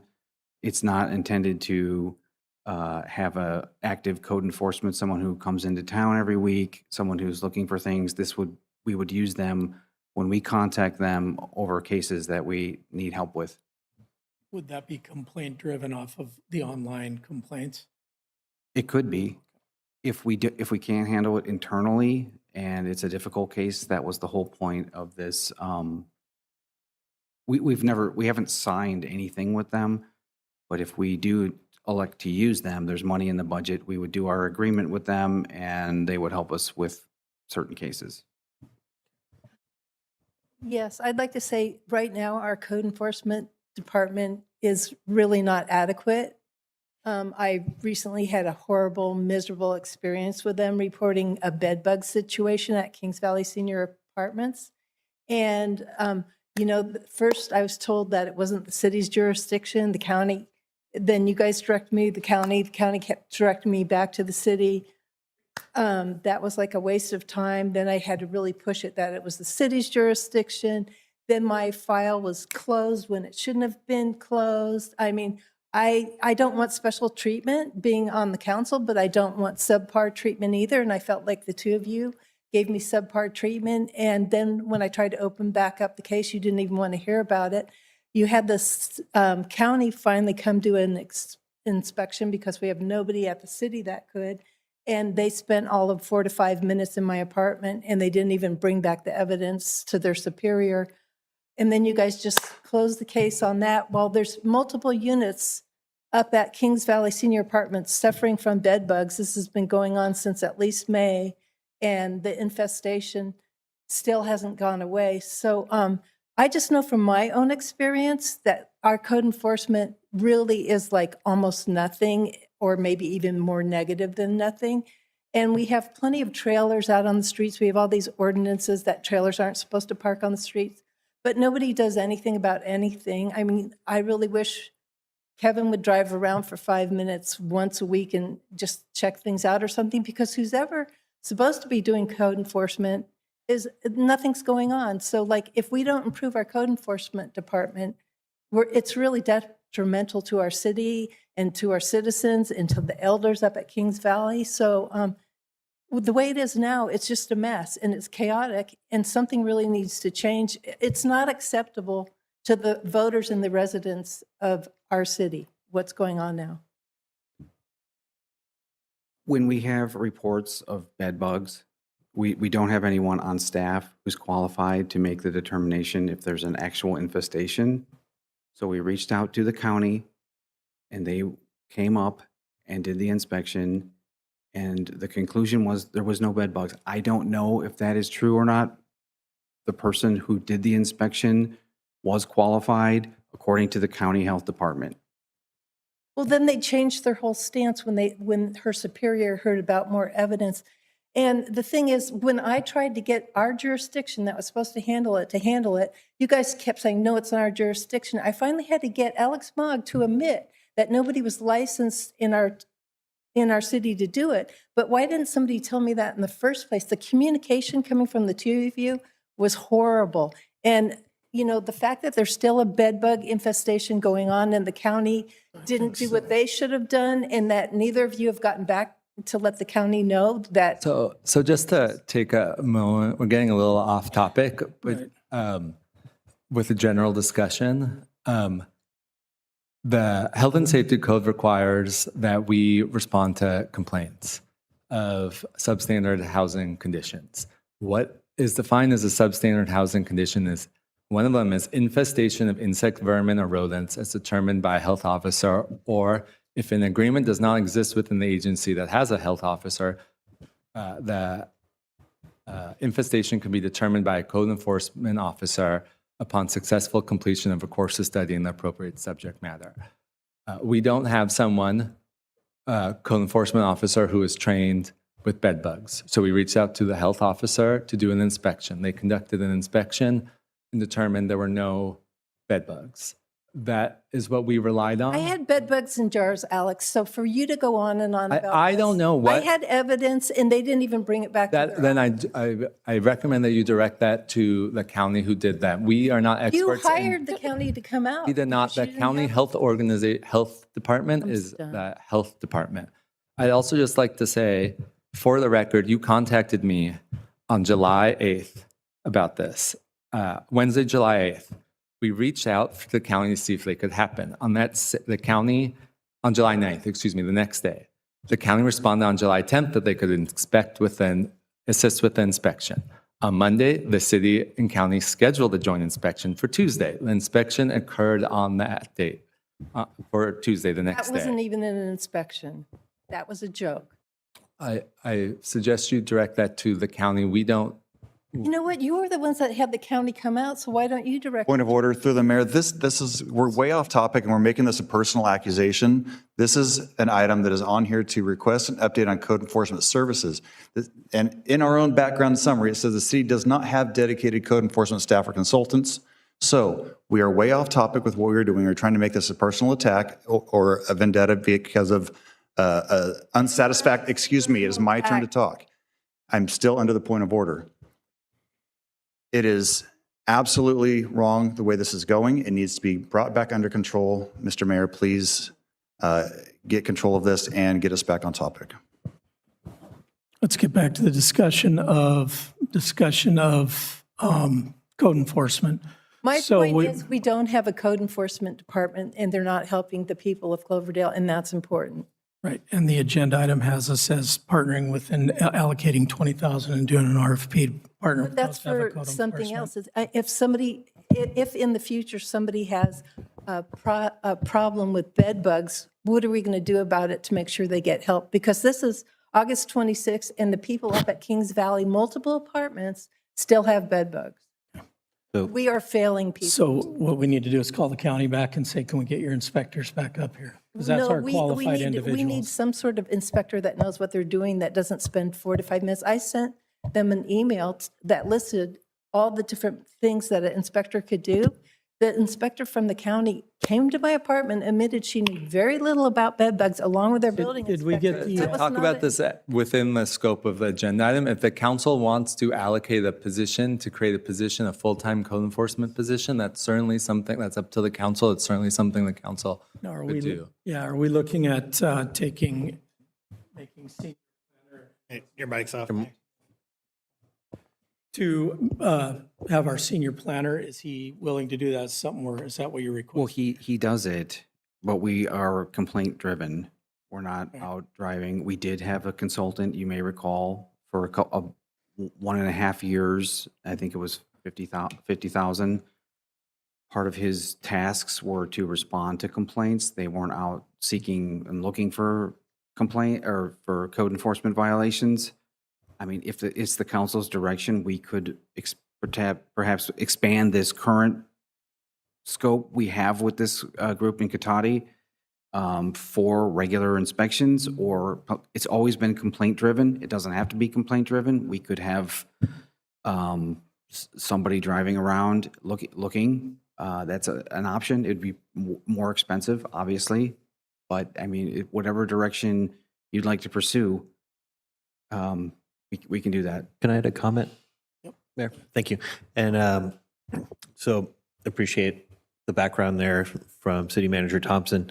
Because I guess what I'm hearing is that we're kind of weighing out doing this either in-house and assigning that to a potential senior planner, or kind of going with the contracting, which could be scalable depending on how much we use them, right? That's if I'm. And just to note, the senior planner has many other tasks, so this would not be. It's going to be tough kind of weaving that into that. So, looking at the contracting of, let's say we throw this number out, 20,000, that's kind of what we've budgeted, and maybe estimate of use. So we're going kind of from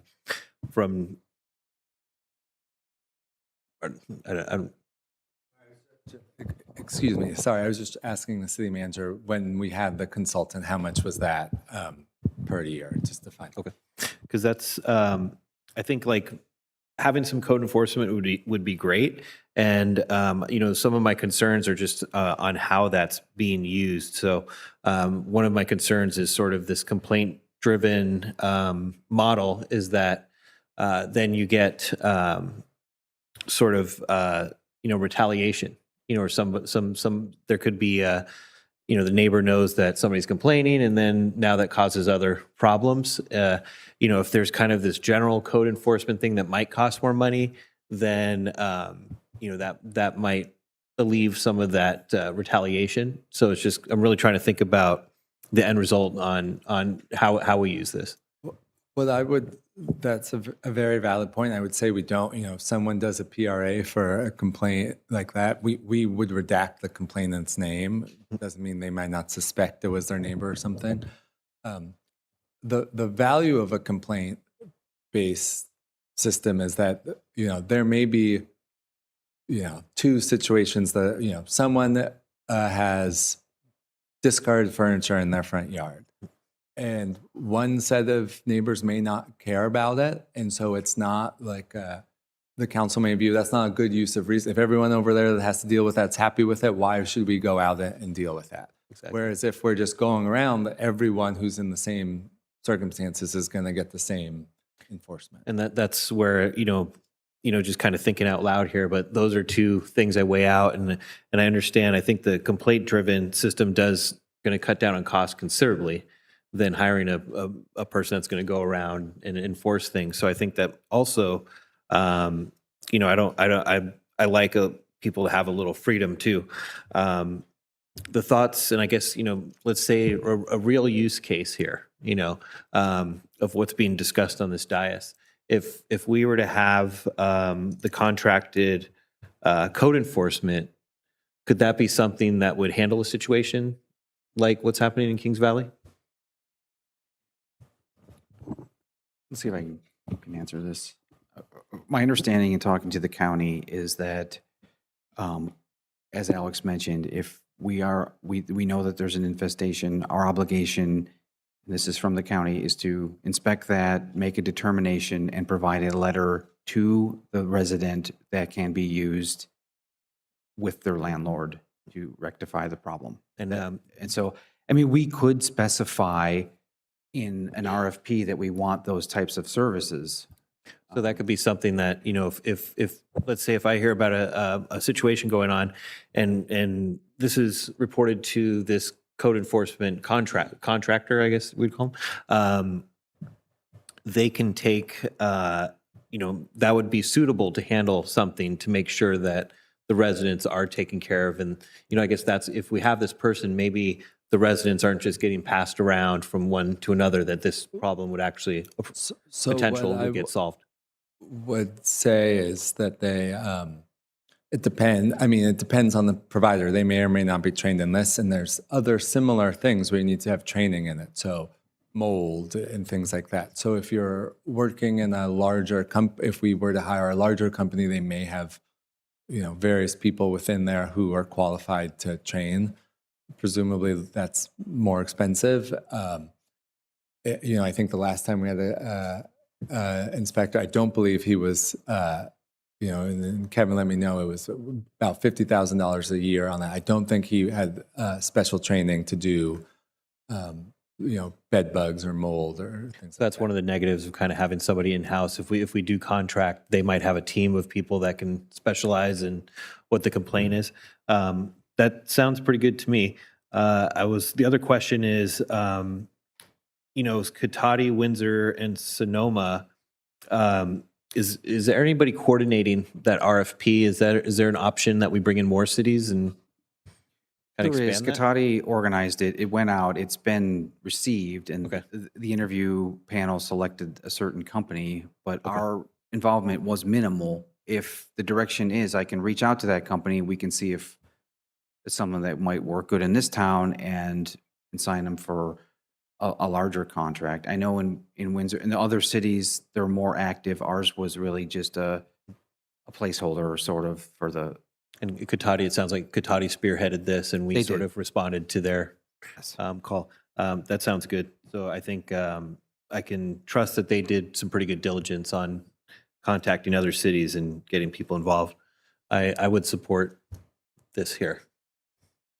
I got a quick question, Alex, on something like up at the Kings Valley. Where does the responsibility fall on the owner or the landlord when it comes to a multi-unit complex like that? The landlord is responsible. So if an inspection determined there was a violation, what would happen is the city would send a notice of violation with a time period to correct it. So there isn't anything in place to where it's reported as a residence to your manager, and then the manager is now responsible to call down and report those to Sonoma County, to whoever. Cloverdale obviously doesn't have somebody that's qualified to do that. So the next step is obviously Sonoma County, and they come up. The That's what I'm landlord trying to figure remains, so the landlord absolutely remains responsible for curing any substandard living conditions. From the government perspective, it's what the city's obligation is under law. And when we receive a complaint of a substandard living condition, we're responsible for inspecting. And then, if it's discovered there is one, doing enforcement thereafter. We would start with a notice of violation or courtesy notice that proceeds, usually there's a time period to do it. We might issue citations if it's not corrected. We have done abatements in the past occasionally for certain things. That's a very long part. You're getting court order to allow you to go in and do it yourself. That takes a while. But I need to say something. If Cloverdale is responsible for inspections, then we have to get our inspections together. They're not. There was a property on Triplet, and it got signed off as being okay. And Alex Mogg, you saw the photos of the property that signed off of being okay. It's still not even okay now. Nobody checked on whoever was supposed to check to make sure that property was okay. Even our county bedbug inspection was a joke. So we have to get our inspection part of code enforcement at the city of Cloverdale together if we're going to be helping the people of Cloverdale. We can't just do flim-flam inspections and sign off on them and say the file's closed. We really need somebody, like who's ever doing inspections from our city now doesn't have their heart in it, doesn't care. We need solid inspections, not flim-flam inspections, including our bedbug inspections. and if the So council things need to improve. We would need to like figure it to out. create a position so someone is dedicated to doing code enforcement, the council can certainly do that. No. Not creating a position. Just my understanding of this is that we are deciding to start with a contractor that might have the ability to bring in special, because the contracting team has multi-individuals, and so we're balancing that out. If we had a single person, the cost would be higher, and they might not also have the qualifications to do. And so I think this is a way that we can scale beginning code enforcement, and then also have the ability to address certain things with the qualifications necessary. So I think it's a good start. If my question would be, if we did go that direction with the contractor, how soon would that begin? And could we potentially get a report in like 6 months? Well, if it's the direction of the council, I'll reach out to the group that Katati is using, because they've been vetted and interviewed by all the other cities. So I have some confidence that they're a good group. Explain to them what we want, and then bring back a scope of work for you to consider. The 50,000 from last time was 1 day a week. And it was still complaint driven. He was not instructed to drive around looking for, it was all the complaints. I'm not asking for anybody. Yeah, to I'm drive just saying, around. Yeah. those are some of the differences, that's That probably the sounds good. biggest So that was 50,000. We're talking about 20,000, kind of using as what pops up. As needed. Yeah, as needed. I support that. And if we can get a report and Katati's already used them, then that's really helpful too. How many complaints do we get a year to justify the cost? Not saying that the associate planner would be a good way to go, but to coattail on the other cities, what's our average complaint for the money that would be spent? I'd have to get back to you. I mean, just so you know, that building without a permit, that's already covered under our building contract with Coastland Engineering. So a parked car on a street is covered by the police department. In some weed abatement to some extent is the fire department plays a role in that. So some of the things are covered through that. But So what are the amount of costs that are out of that purview? Say again? So all those divisions handle those certain complaints. So what type of complaint, like Councilmember Morgenstern's asking for, because we don't have a position or somebody qualified to do that. Nobody would field that call. So how many complaints that are above and beyond normal circumstances do we get per year that would justify? Yeah, I can research that. A lot of the ones that we're talking about are kind of planning related, so it's on private property and it's junk in the front yard and it's unsightly, stuff like that. Normally, I mean, code enforcement typically is outside things, but we are going inside looking for substandard conditions and things like that. So I'll try to put something together. I'll contact, if this is the direction, I will have to hear about if you guys are wanting to do this. But if you are, I can contact this group, try to quantify what we do every year and just, and provide that information and see what would be the minimum. Well, I'll just talk to them and get a sense of how much it would be and what they would do for that, how many people they have on staff for different types of things. The planning stuff is easier. I mean, you kind of drive by and look at it. Ultimately, I've said this, the code enforcement does take a long time. Alex gets involved at some point. There's a series of letters. There's a time frame for them to clean it up. If they don't clean it up, Alex has to go to court, get the abatement order. We clean it up for them and we lien the property, or typically we lien the property. It's not a quick process. I have a question. When you contact them, could you make sure, because we also have a hotel that has 3 different bed bug reviews where people leave at 11 o'clock at night because they find live bed bugs in their pillowcase. Could you make sure that whoever we think about contracting with has some bed bug experience so that we're not going to just keep going through these cycles again? That really concerns me. So, if we created a position, would that be, Monday through Friday versus going with a contractor who's probably 24/7? Yeah, I mean, a position would be way more expensive. I mean, I don't know if we need a full-time position just working on code enforcement. Based on the number, I mean, that person potentially could do something else, like a community services officer has been talked about, some like that type of position.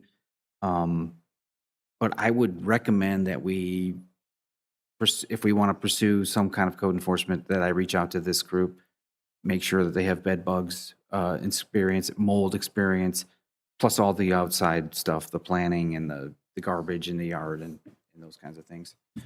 I have a question. What were we doing something like 3 years ago before we got rid of our code enforcement people or person or contract? We were doing the same, complaint driven. The planner was handling it, or if it was a car on a street, it was the community services officer. It's same what I just described. Well, I thought we actually contracted with a company, and then we voted to save money that we were going to do it in-house rather than out-house. We did. We contracted with a company that was $50,000, and that was for 1 day a week. We had problems with that company, and there was a lot of complaints in the community, and we made the decision to terminate that contract. Well, this is just my thought. Whatever we do to try to create a code enforcement department, we have to really think about it and try to put it together so that it's really going to serve people, because whatever we have going on now, from my opinion, is not serving the public, and it's detrimental, actually. So council direction on that, you're going to get a hold of the company with Katati and Windsor and those folks, define scope of work and bring it back and see what we can solidify, correct? Is that what we needed? Yeah, if that's what Still on board with that. If we can get a consensus of that. Yeah. I would support that. Yeah. And that would be, we could start with the report and see how Katati has worked out for them. It's pretty new, so I'm not sure how much they've used them, but I'll reach out to their planning director and see if there's any input Appreciate it. on them yet. I think I support that. Can we check out different things, check out the Katati thing, but also maybe come up with 3 different choices so that we can figure out which will be the best fit for Cloverdale? Because what you're talking about in Katati, we don't even know, now supposedly they can take care of big, weird problems or something. But we need somebody that can take care of every level of problem that's going on in Cloverdale. Yeah, I mean, certainly. I think the two options would be create a position or contract it. That's just what's coming to mind right now. Unless there's something else out there I'm not thinking of, but No, and just to clarify, Councilmember, I think They, I assume, can handle little things as well. I think what the city manager had mentioned earlier is that the idea was we would save them because it's a limited budget for the bigger things, and staff internally would handle as they were able to the smaller things. But I'm sure they're capable of handling those as well if that's the direction the council wants to go in. So that's the direction yeah.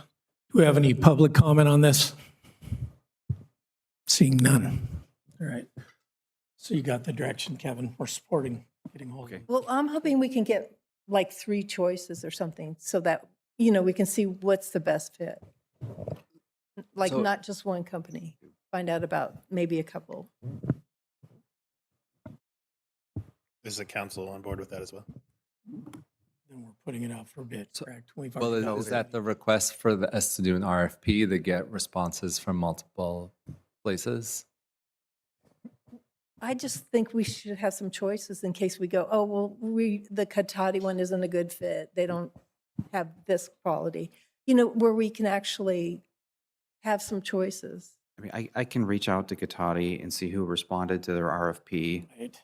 and bring and talk to the folks who interviewed them. I wasn't part of the interview, and yeah, I think that might be. I support that. Exactly.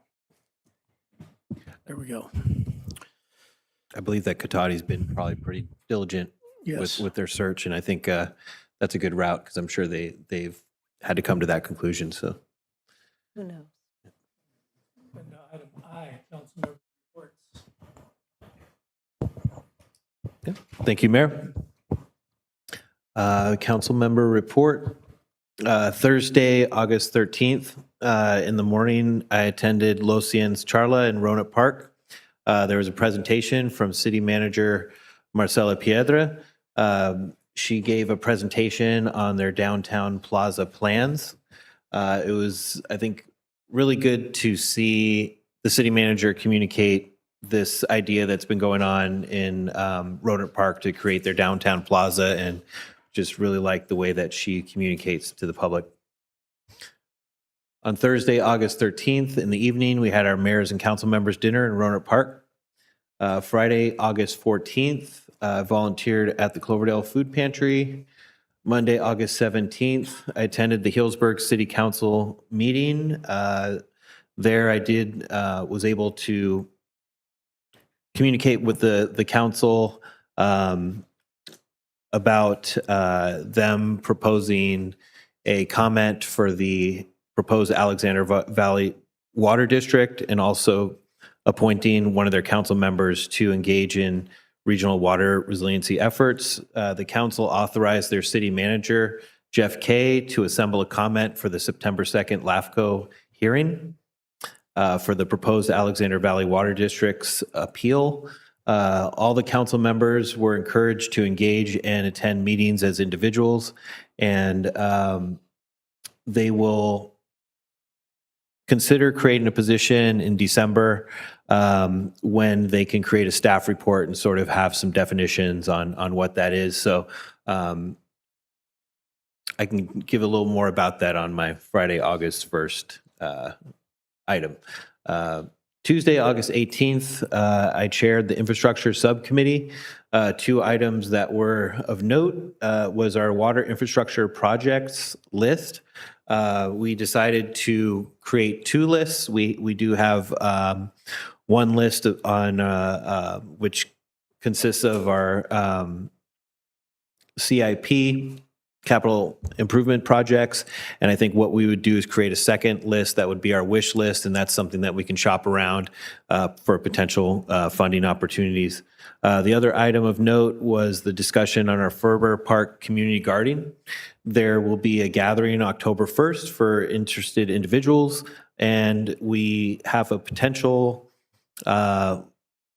field trip that would be into the Windsor Garden. The Garden Club down in Windsor has offered to host a field trip for the Cloverdale community garden folks that will be participating. So we can really take a look and see how they have been successful over 20 years running their community garden. There's a lot we can learn from them. On Tuesday, August 18th, I attended a Enzo Earth Care Team event at the Enzo Village in Healdsburg. It was the Russian River Valley Watershed Conservation Series.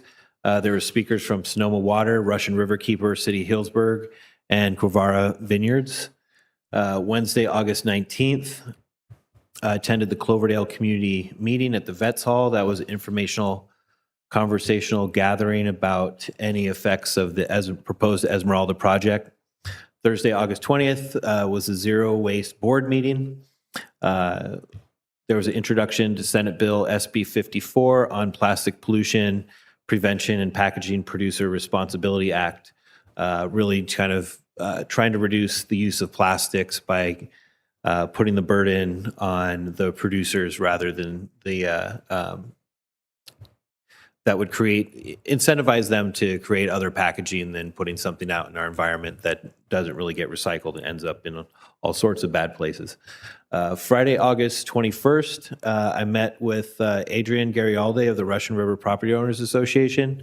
We discussed hosting regional gatherings for discussions regarding regional partnerships for water resiliency efforts. And so that would kind of tie back to what Healdsburg Council was suggesting, is that we start some informal gatherings and sort of we can get together and start defining what these conversations would be and how often they would be. On Wednesday, August 26th, this morning, I attended the Eco Group at La Familia Sana. It's an equity community organization. This is now their first monthly meeting for their second year. They're funded through the Healthcare Foundation in Northern Sonoma County. And one of the items that will be on the agenda for next month is the Latino Advisory Committee that will be also headed by our city manager, Kevin Thompson. So this is a good opportunity to get some folks that are already gathering on a monthly basis to start participating and opening up some two-way conversation with the city and the residents. So then future items, September 2nd will be the LAFCO hearing at 2 o'clock at the Sonoma County Supervisors Chambers. This is for the proposed Alexander Valley Water District's appeal. And last month it was extended conversation. So we'll be participating in that next Wednesday. Thank you. I attended the mayor's dinner that was hosted in Rohnert Park, and I found it very educational. They talked to us about supporting veterans, supportive housing, and supporting wraparound services for veterans and how they're moving forward with plans to help more veterans. Two things really quick. I met with Supervisor Gore. Two things that we want to try to nail down in the next few months. For one of them is the EIFD. And so that's going to be brought to you from the county really soon. We've already had a couple meetings. We discussed that further. But the other one that was very important to me is the emergency declaration for the sediment removal in the river. The county wants on board. He is ecstatic. He's writing a letter to support us and get on our emergency declaration as well from the county. So I'm looking forward to seeing what you can get to us as soon as possible because he's ready to do it today. So that's all I have. On the 19th, we had the administration subcommittee. The status on that was strategy between myself and everybody involved and the city clerk on a strategy to handle the PRAs, how we're inundated with PRAs and how we could go about getting those out quicker. Also did a 20-minute phone interview for a tobacco retail license and the effects, what that would do in Cloverdale. We currently don't have one, but it's just a data call on that. And also went to the Sonoma County Mayor Council dinner in Rohnert Park, and it was an outstanding speaker. That was that was my suggestion for her to come up. She works down at the Sonoma County Veterans Administration, and she lives in Cloverdale, and she is just a rock star at helping veterans, keeping them in housing and working with homeless veterans and really being an advocate for veterans. So it was a great presentation. Also, the new president of Sonoma State University was there, a very dynamic individual, and he's really interested in coming up, talking to our superintendent, so hopefully that can get set up. Other than that, nothing to report after that. All right.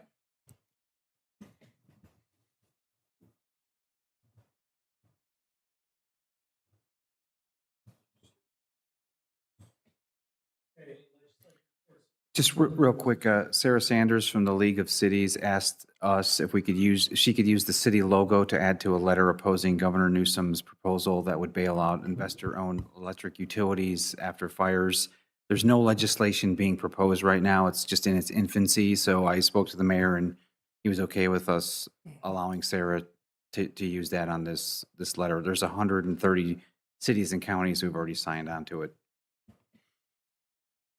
Support that.